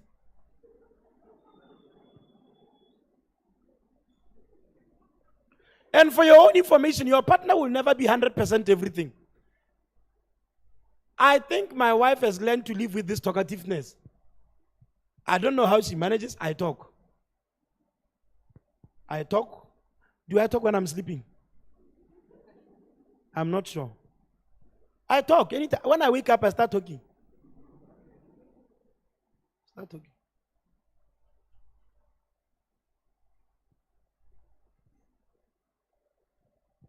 One of the reasons why some marriages break is because the good that a person was to contribute has become a wrong platform. Every PowerPoint is a factor for positive contribution in a relationship. It's your attraction point. Never use your PowerPoint to win fights, to threaten and feel a superior position. If you make more money in the relationship, let your partner feel that it's our money. Let them never ever feel like, there are some of you, your PowerPoint is spirituality. You pray. You can't look at a person whose PowerPoint is to pray, and then you expect things that are not their PowerPoint. Please hear my closing. I was talking with one couple the other day, and I said to them, one of the questions you must ask in a love relationship is, why am I with this person? For a good example, I'm closing please, a good example. When you get hired to be an accountant in a company, will you be expected to keep the premises secure all night? Are you the security man? So if somebody gets into the premises overnight and steals, are you the one to blame? So there is what we call a job description. Let me tell you something. When God allows you to be with someone, they have their strong points. What if you are with that person because of your personality? What if your husband is with you because he has a peaceful atmosphere, but you are expecting things that he can't supply? What are the strengths of your person? Before you expect your person to be an all-rounder, nobody is.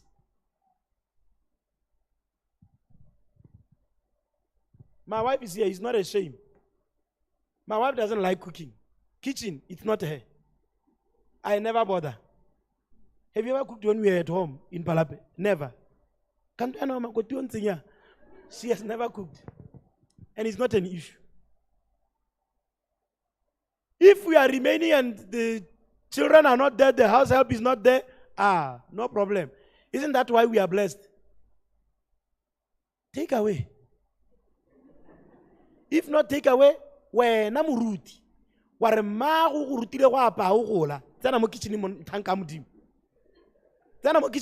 But you know, there are some men who feel disrespected by that. But when she now cooks and the food is not nice, you are also complaining. But you are the one given to cook. Cook.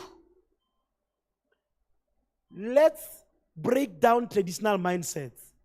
There are some women who are more in the corporate, they can't be stay home. If the husband knows how to keep the home, stay home, sir. Hawa khaela, stay home. Stay home. But you see, people's opinions. But when your wife is staying home, it's not an insult. It's not an insult. Married people, ask yourself, why am I with my wife? Why am I with my husband? What are his strong points? And focus on them. Stop focusing on things that your person does not have. When we travel, my wife never even knows where we are going, which airline we are using. She doesn't even know where we are sleeping. All she does is to carry herself. She doesn't even know how much the thing costs. She only packs.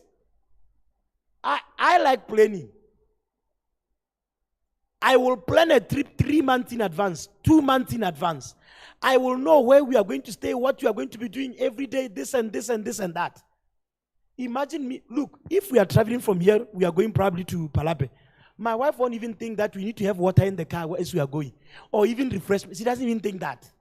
I used to, baby, did you buy anything for the children when you are on the, no, I didn't buy, why? I'm the driver, now I have to buy refreshments. I realized that if I cry about this thing, it's not her. But you know what's the funny thing? The moment you get on the road, what are you doing? Is plus take you home?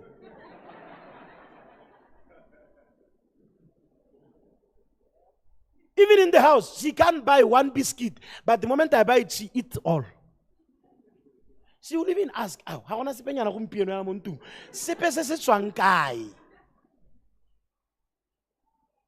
You see how the same thing that is a source of fight in some marriages is not a source of fight in others because of understanding. You are asking your partner for the things that they are not. Me, when money comes, I spend it as it comes. My wife can save, sir. So I discovered that. So I decided I never keep money. You send me to the stores with 2,000 pula, and I find that the thing I'm buying is 500. You will never find the change. I will find things to use for this money. The only thing I'm good at is accountability. I will show you receipts of everything, that this is where the money went. That one I know very well. Sir, I like accountability. If I'm traveling anywhere, I tell my wife, I've now entered Dubai. I'm connecting in the next 2 hours. My wife can be in the church here doing practice for Tehila. When she finishes, she goes to the farm. She won't even tell me. It is when I call, where are you?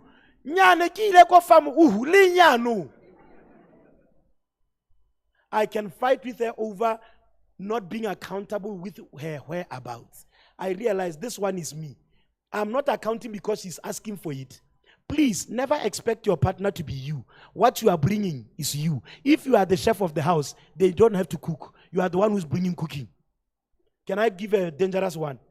There are some of you that think that men like sex. They should initiate sex. There are women who like sex more than men. Madam,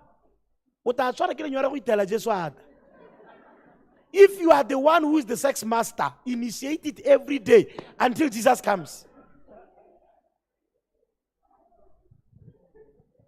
Was my husband? Was there is no evil in it. You are the one who is given this appetite. And your appetite is not wrong. There is no sin with asking your husband for sex. As many times in a day. He says, I'm tired by energy.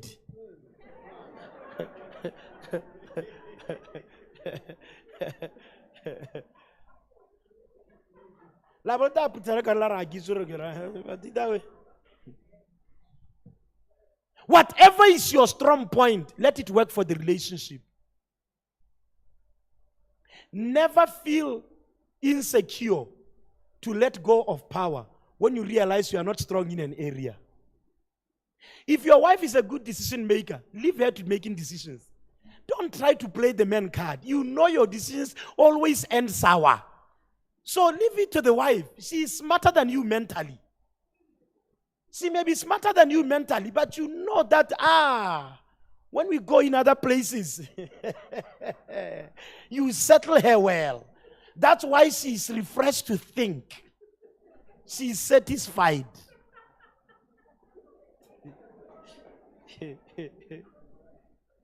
It's very simple. All right. Okay, time is gone. Now, listen to this. 3 things that men want in women. 1, unconditional respect. Men don't love sex. They love respect. They love respect. If you are not willing to respect a man, please leave love relationships alone. And respect should not be given the way you want. It should be given the way it must be received. You know, I can give my wife money, but she doesn't care about money. In my world, hey, I've given my everything to her. But what appeals to her may be my presence. So money means nothing to her.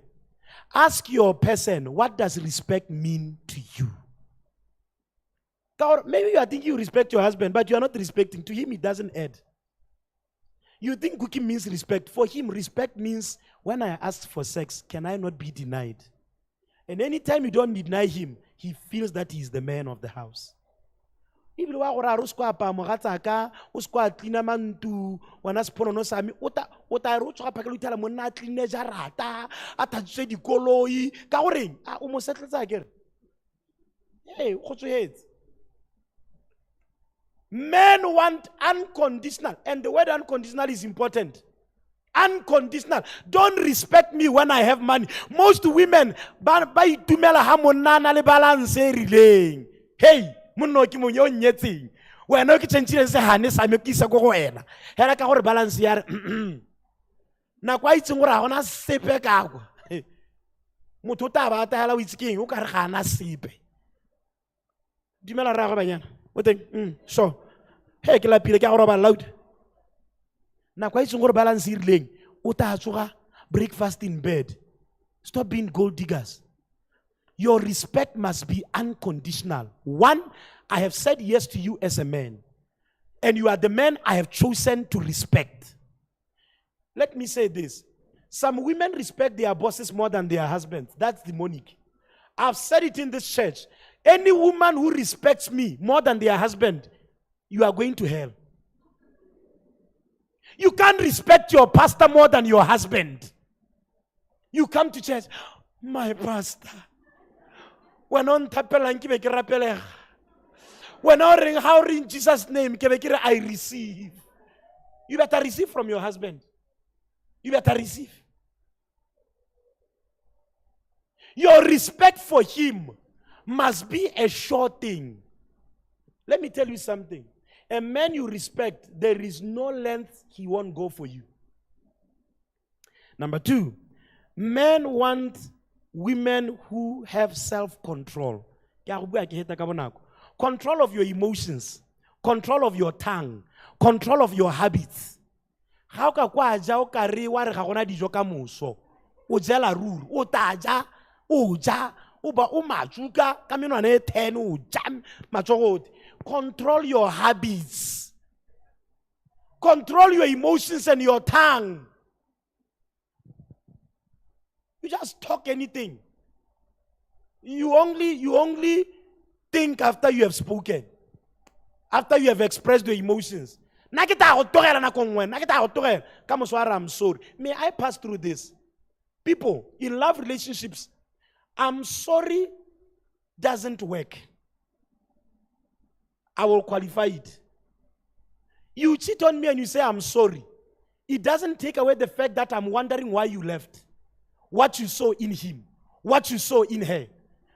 I'm sorry. And you know, this is the funny thing about people that do wrong. They will say I'm sorry. And when you are still healing, they want to decide how fast you must heal. You are wicked. You are going to hell. I'm left with scars in my mind. I'm left wondering. You must nurse me until I'm healed. You know, people that say, haven't I apologized? Hey, latte. Apology doesn't take away the experience. It doesn't. I said, I'm sorry. So that you said, I'm sorry, must it change something? I'm sorry is the beginning of taking responsibility. It is not the closing of the issue. I'm sorry means I have started in the journey of taking responsibility. Whatever it takes to help you to heal in this area, I am here. Now that I'm saying I'm sorry, I'm acknowledging I am wrong. I am here to help you handle this thing, no matter how long it takes. That woman of Terry Crews, she said, it took me 3 years to accept he's like this.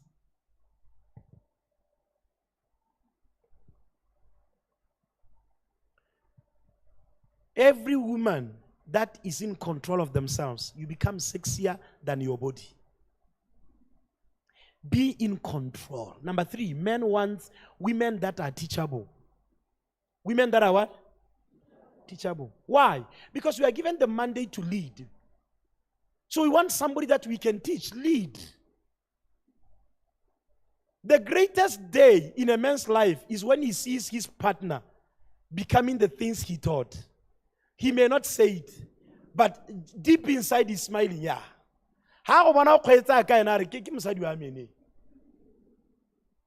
Is somebody hearing? Women, be teachable. Be teachable. Lose every sense of pride. 3 things women want from men. Women want men that stick to their ways. How do I nyala? How can now promise answer baby raberakanya santere mo maganya baby. Neri waka potential imaban. The potential without, like my son said, and he proposed today, I'm proud. He said there must be signboards that this potential is waking. You can't just say, I will buy you a train. We will hire the railway from Botswana Railways. You don't even know the CEO of Botswana Railways. You don't know how long Botswana Railways railway is. I will buy you a helicopter.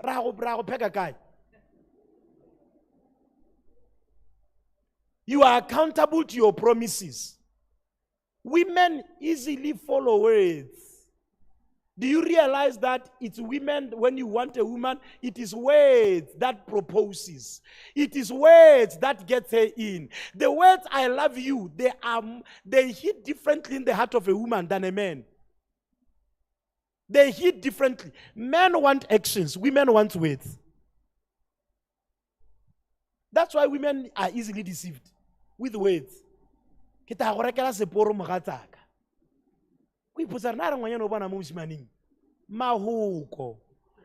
Mahuko.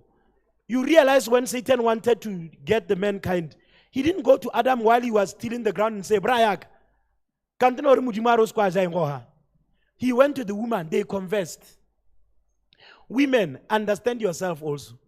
All this thing of giving conversations to platforms that tomorrow your conversation leads to places you don't want to be in, you'll be in trouble. Men, be careful of what you let your eyes to behold.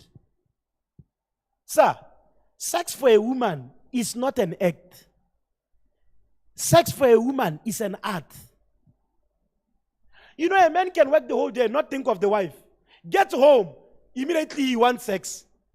A woman, if you want sex from a woman the whole day, you must be romancing the whole day. Baby, I've never seen anyone like you. I saw this picture. Hey, baby, you posted on Instagram. It's an art. It doesn't take long for a man to have an erection. Even if you take another guy and put a skirt on him, as he passes, he sees tie. Yay!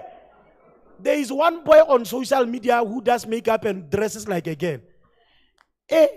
If you are not sure of yourself,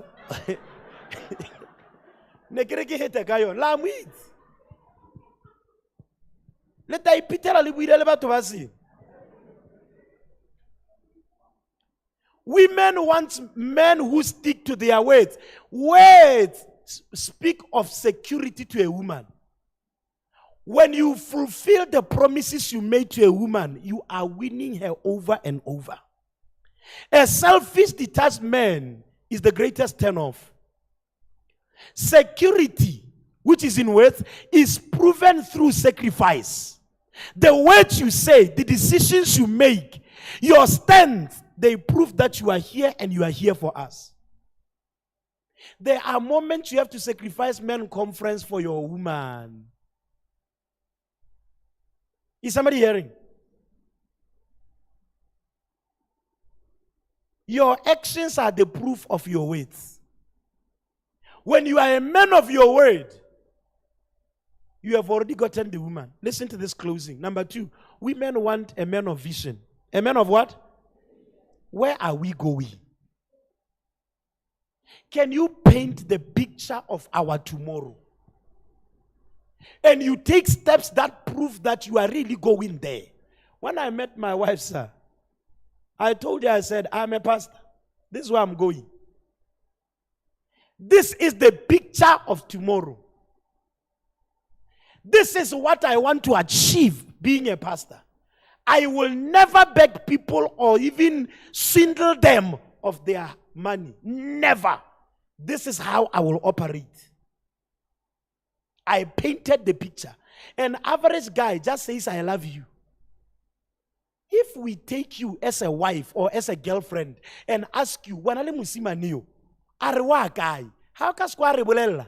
Ga o mo lenyalo, o mo sengwe. Lenyalo ga se sona. If you can't tell us where your boy, hey, mogele wa engagement, if you can't tell us where he's going, you are going nowhere. When a guy says, I like you, ask him, where are we going? If he can't paint the picture in a convincing manner, many of you are believing this abadimo. And then I will make you the mother of my children. That's all. That's all. That will travel a heart, baby. Hey, la South America ka China ka. And we are traveling the world with that geography. What is your vision? When we are making money, we are making the money for what?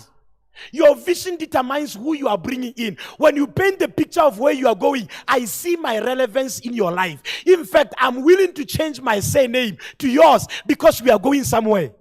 I can't change my surname and find nothing. I change for nothing.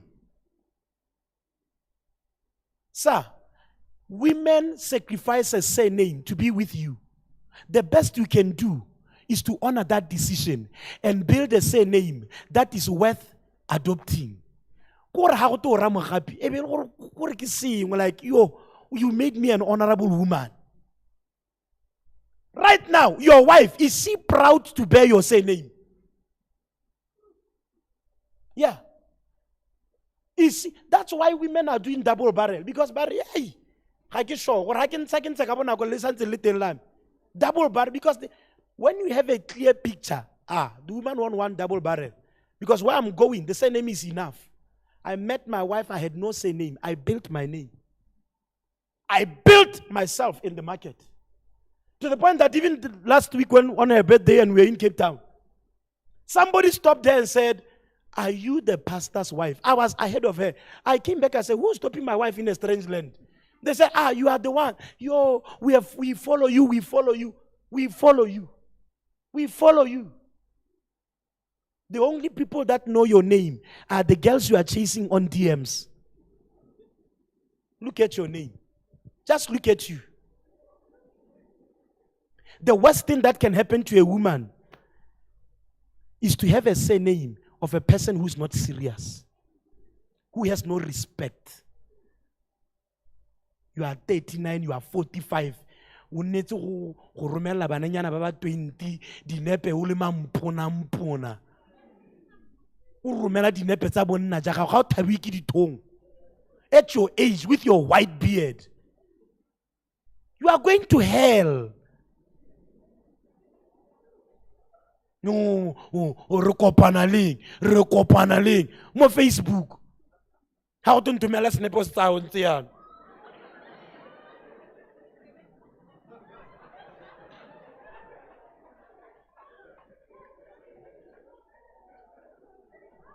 Bangwe ba lona le tshwanetse gore le tswe mo di-Facebookong ka gore o itse keng?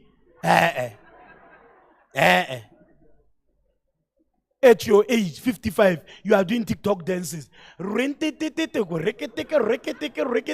Le no ka go e palelwa ke go move. Togela bana ba le nosi. Give respect to your wife. Give respect to your woman.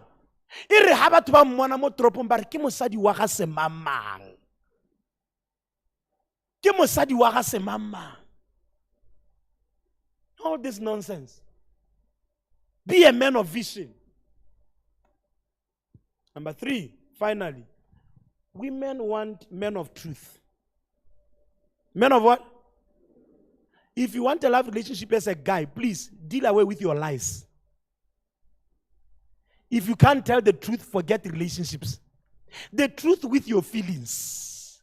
The truth with your emotions. All this thing, how are you, Kishab? Oh, baby, after this conversation, worry, carry Kishab. You know how men are like? A man will say Kishab. Inside, bottling issues. Men are more depressed than women because women talk. They let it out. A woman can tell somebody on the combi that they don't know. Hey, la, karampana kele hayana, ke tswa go jarteng ya gago se mata se.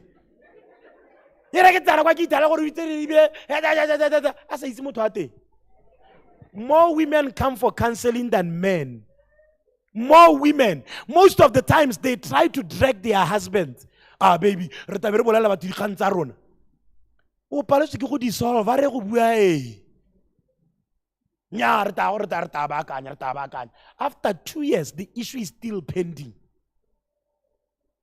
Let me tell you how men operate. They will tell you we'll talk later. Later has turned into a month into 3, 3 into a year. We'll talk later, not now. Why are we not talking now? Santi ke drive. But the same person who says I'm still driving, we can't talk now. Yeah, le kana khongwana ele itsetse. Wa ya gakologala nyakire ko tswana ele itsetse ile tsala ka bile ina rata go holotse kana na ko engwe maloba yana ka re itsetse gona let's talk about the other thing. Yeah, I'm still driving.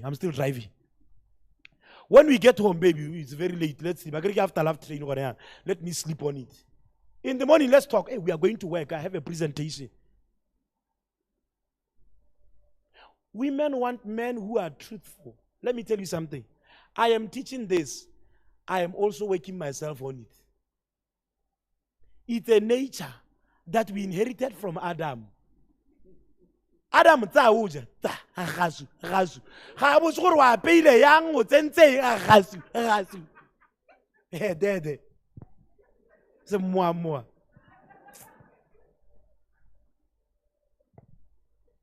You must be a man of truth. Be truthful with how you are feeling. Men implode, whereas women, when they have issues, they explode. That's why men have higher rates of cancer, because they are dealing with things they don't express outside. And all these toxic thoughts are what breeds cancerous cells. Men of truth, how are you? You know, a guy can relate with another guy whom he knows this guy is cheating with their girlfriend. And then answer, sure. A guy can be calling you my guy. For 6 months in the gym, never knows your name. It's my guy. Sure, brother. Sure, Brayak.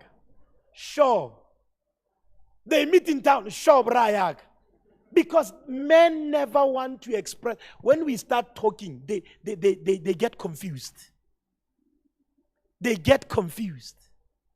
Gentlemen, our hiding is not working for us. Women keep reaching. They are digging. And when we don't talk, we end up getting into things that you are not proud of. You get hooked on pornography. You get hooked on sleeping with prostitutes. You get into debts you can't tell your wife. And then you start dying silently. Dying inside. An average man has not even told a guy that is called a best friend their deepest secret that they are not proud of. You are not truthful to yourself. You are not truthful to the person you are, your emotions, your future. Tomorrow when your children ask you destiny questions, you can't even answer them. An average guy here has never had a conversation with their dad about life, women, the future. Never. It becomes hard to even tell our wives what we are going through. It becomes hard to transfer knowledge to our children and information. We live hypocritical lives. Until I'm discovered, I will conceal it. An average man is wearing a suit with a lot of scars behind. And nobody knows. A man can have cancer, he's going through treatment, he doesn't tell the wife. A man can be on, what do you call this blue pill? You know it.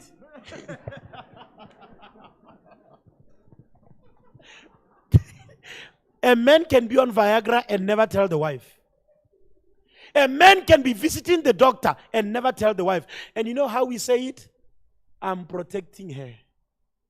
My wife once said something to me. She said, never protect me from the truth. If we don't have money, we don't have money. Say it. All this thing of, no, next time, no, tell her, I agree we are in this thing together. The money you are seeking for is not for your personal thing, it's for the home. Many men are in debt and the wives are not aware. They keep paying secretly. Hey, interest 30%. Hey, you want to know what to do? Mosadi wa go bolela with immediate effect. Monna wa o tsaya ga bui. Gentlemen, if we want to win in family, in love relationships, we cannot win in silence. We cannot win in silence. Some men have been abused sexually before, and nobody knows. We only see it by their lack of sexual drive in marriages. The wife is wondering, what's wrong with me? The issue is the past. Some men have been broken by their past girlfriends. And they are just bleeding inside. In the name of, no, I'm strong. I will handle it. I can take care of it. Tell a man near you, open up. Tell any guy near you, open up. Rise up on your feet.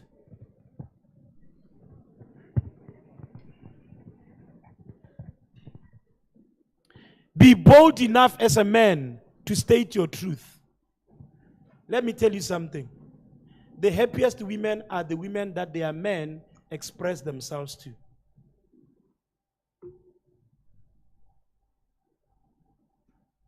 How did you feel when you lost that deal, that you were banking everything on it to even buy the house for the family or the car? Ah, no, it's just a deal, baby. Another one will come. Ah, what a lie. Another one will come. How did you feel when you lost your father? A man can do a burial and feel strong. And every evening, he gets into his car and he's crying. When the kids come by the car, hey babies, how are you? Oh, daddy is home. And he was crying in the car. That's why they get hooked on drugs. They are looking for something to numb their silence. And they want to numb it in silence. In secret. We are not going to remain widows. We are not going to remain as orphans because our fathers don't talk. If at all you are a man and you came to this love train, even if you don't come again tomorrow, but live here with this, you need to talk. The day you cheated on your wife, how did you feel about yourself? Did you feel like you are a loser? Did you feel like you are a disappointment? How can you do this thing?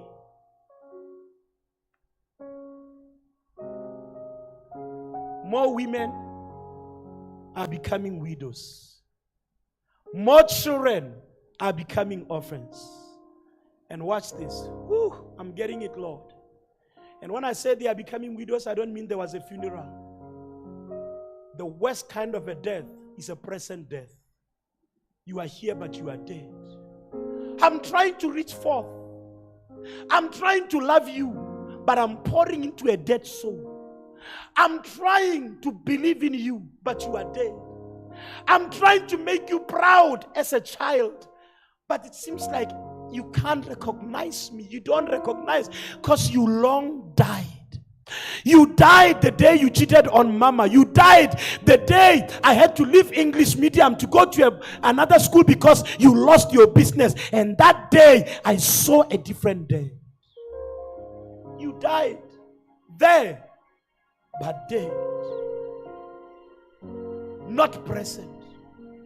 The worst kind of a thing in life is to have a father and not to have a mentor who can tell you what it means to be married, what the future holds for you. That one day, boy, you will need more money than you have, and you won't know where to get that money from. And you will feel like you are a disappointment. You will lock yourself in the bedroom and wonder, where will I get the money from? I said to somebody the other day, when I got into ministry to become a pastor, I needed older pastors to tell me that one day church members will leave the church. And that they leave, it doesn't mean that I was a wrong pastor. It's not that I didn't believe in myself and I needed the endorsement.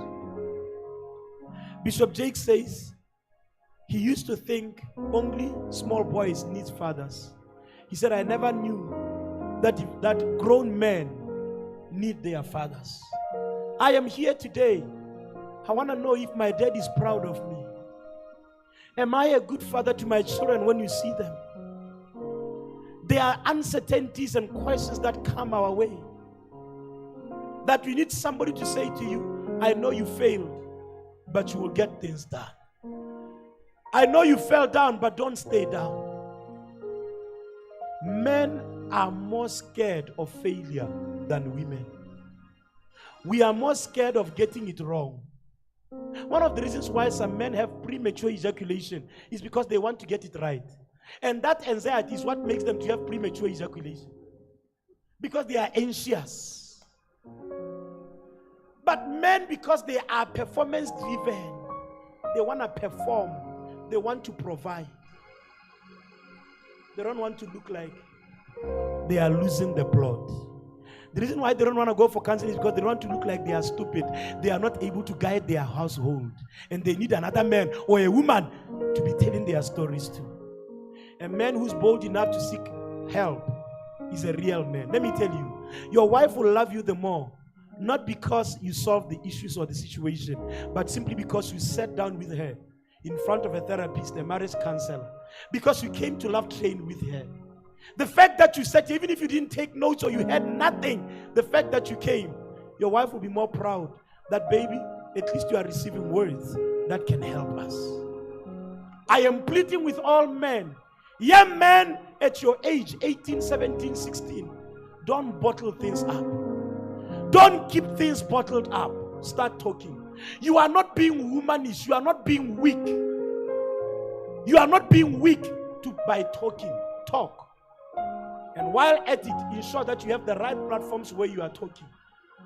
Guys will rather gather and play FIFA than to talk about their feelings and their emotions.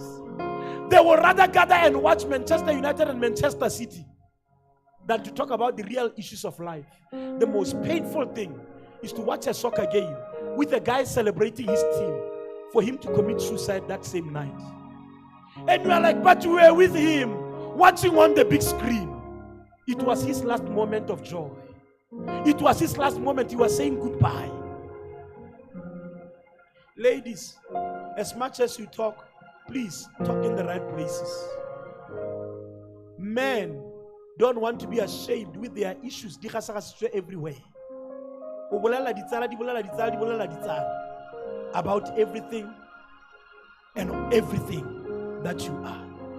The best thing you can do for yourself is to find the platform where your marriage is accountable, where your love life is accountable. As a single person, 17 years old, 20 years old, don't wait until you want to get into a relationship. Start asking, am I in the right platform? Am I in the right cause? Am I walking right? So that in 3 years' time, when I want to get into a relationship, I know I have prepared well. Love Train is not for the married or those who want to get married. It is for everyone whose future may involve love at some point. There are some of us here, we honestly need to heal. Before seeking somebody to get into your life, please look for yourself. Where did you lose yourself, young lady? Where did you lose your energy, your enthusiasm? Where did you lose your excitement about life? Who shattered your strength and your zeal for life? Who shattered your dreams? Where did you lose your beauty? Where did you lose your confidence? Where did you bury it? Before you seek a relationship, seek healing. Before you want somebody to come and love you, ask yourself important questions. Am I really lovable? Can I really be loved? Or I have philophobia. When a man gives me more gifts, I'm like, he's buying me. And yet the guy comes with a pure heart. He's too good to be true. Where has he been all these years? King Antasina Wanyan. I can't name it when. He's too good to be true. No. Never. You sabotage every good thing that comes your way. I pray for you.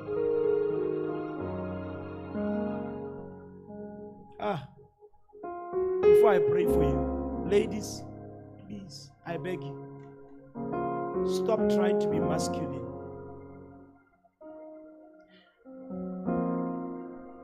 We have failed you as men. We have hurt you. You have had to defend yourself and to raise children alone. You have had to hustle to make ends meet. We have threatened you even in the boardrooms. Asked you for sexual favors before we can give you promotions. We have painted a picture that a man is a beast. But please, don't lose your feminine touch because of the weakness of a man to express his masculinity in a correct way. And you come now, you lose your touch. Now you are emotionally shut. Now you are this arrogant person, always aggressive, always protecting, always defensive. Your strength is your femininity. You can never win at being masculine. Even your testosterone levels will defeat you. You can't win trying to be like us. I know you may be in a male-dominated industry and you want to prove that you can take men on. Please take the men with your soft touch. While they come hard on, come soft. And take the world with your soft touch. We are losing our generation because we are losing our women. There is no care in the world because women have become men. There is no genuine hug because women are now hugging us like men. You know how guys hug? This is not a hug. Shoulder to shoulder, sure. Women are losing themselves. All those tight hugs are gone because when you hold him, he's saying, that's enough. You say, 10 seconds more. And they keep pulling away. Don't lose it. No matter how many times they pull away. Our world needs that feminine touch. Don't become men, or else we will not have what can save the world. They always say it is a woman who gave us the fruit that destroyed the world. But it was a woman who gave us the Messiah who saved the world. Imagine the women saying, we are responsible for the errors of the world, and shut their wombs. many of the women who are career driven, all they want is, if I can have one child, I'm fine. I live for my child. How can I live for my child? Your job is not a replacement for a man. In this day and age, especially in the Western world, where you can go to a sperm bank and describe the kind of a person you want, people have demeaned themselves. They do artificial insemination like you are cows. Artificial, that thing I grew up, kids were but because we don't want the men, by virtue of their, I understand you have been broken by them, but don't make another person's errors your reality. No matter how many girls have taken advantage of you, don't make the next girlfriend a victim of the past girls. Don't. Now for real, I'm praying for you. I pray for you that you stay true to yourself. I pray for you. No matter the experiences of life you have heard, I pray that you never lose yourself. I pray that the journey of your life will not be the journey of losing the core you. In the name of Jesus. Anyone here who has lost themselves at some point because of whatever labeling of the society or of the people they have been engaged with, may God help you to recover yourself. I pray that from today, the gifts, the talents, the callings, the abilities that God has given you as PowerPoints, may they be used for the betterment of your love life. May they be used for positive contribution in your love life, in your family, in the name of Jesus. And I pray that you be strong enough to never lose, or rather use your strength to hurt your partner, to hurt your family, to hurt yourself, in the name of Jesus. I pray for you in the places where you have been hurt. Trust is far gone away from you.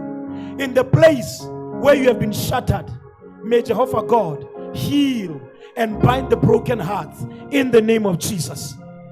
By the end of this love train, may your eyes be opened to the exact path that you are taking in the journey of your love life. May God cause you to make sense of all the episodes of your life, and may nothing be looked as a point of shame and or disgrace. May all your mistakes and your errors of the past, as the Bible will say, may everything work together for good for you. What the enemy meant for evil, may it turn around for your good. In the name of Jesus. You are coming out of this love train stronger than ever before, wiser than ever before. You are coming out of this love train more empowered to face life, to face challenges, and to win at it in the name of Jesus. I call you blessed in Jesus' name. Put your hands together for the Lord. Now, tomorrow we are back here. It's the final day. By the grace of God, God helping me, we're praying for some people, we're ministering to some people, because more than the teachings that we are giving, there is the need for spirituality in your love life. There are some things that are humanly not explainable. Ladies and gentlemen, from the pastoral side, I've seen things. I've seen people that put on a ring on a day like this, and their finger ring is burning all throughout until the divorce day. Spirituality, witchcraft, these things exist. There is no husband who has been loving you, all of a sudden he just does, he's not interested. Which devil has deviated his focus? There are some people who have made vows that over their dead bodies will you enjoy your love life. But tomorrow I'll be in the pitch with them. Tomorrow is not a day to miss.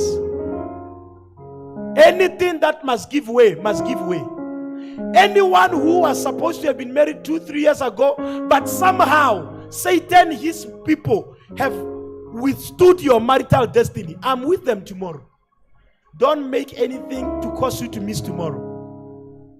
Praise the Lord. There are some of you, the challenges of your marriage are not normal. Why am I being mean to my wife? Why am I treating my husband like this? It's like something just beclouds you. Tomorrow is spirituality in your love life. And we're going to be praying. We're going to be ministering. It's going to be heaven on earth. You are living tomorrow to enjoy your love relationships. We have had 50 weddings ever since the inception of the love train. 50 plus. And hear this. Some of those marriages are not kept because they have never faced anything. Sir, we battle to keep marriages alive. It's a lifelong battle. Satan doesn't like marriage. Sometimes you blame your husbands for cheating. You don't know what pushed them into cheating. You are thinking it's because men are promiscuous. You are leaving the real issue for cheating. Satan moved him. It's not that we are not taking responsibility. We understand the source of life. People don't just divorce. Tomorrow, it's going to be heaven on earth. Don't miss it for anything. 6 p.m., live and direct. We are here. Praise the Lord. I said praise the Lord. You are blessed in Jesus' name.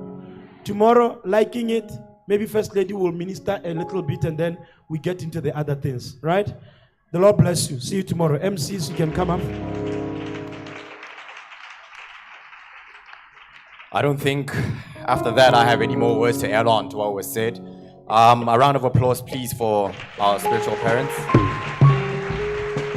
Dad, thank you so much for that powerful word. Mom, as well, thank you so much. We have come to the end of day 2 of Love Train, and I'd just like for us to respectfully allow our pastors and ministers, Dad and Mom, to leave, and then the rest of us can go. Can the band play a little something while they exit? Okay. A round of applause, please, for day 2 of the Love Train.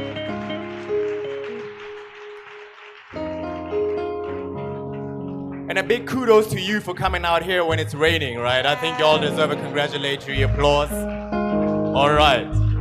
Well, from me and mine, not mine. Good night. Thank you so much.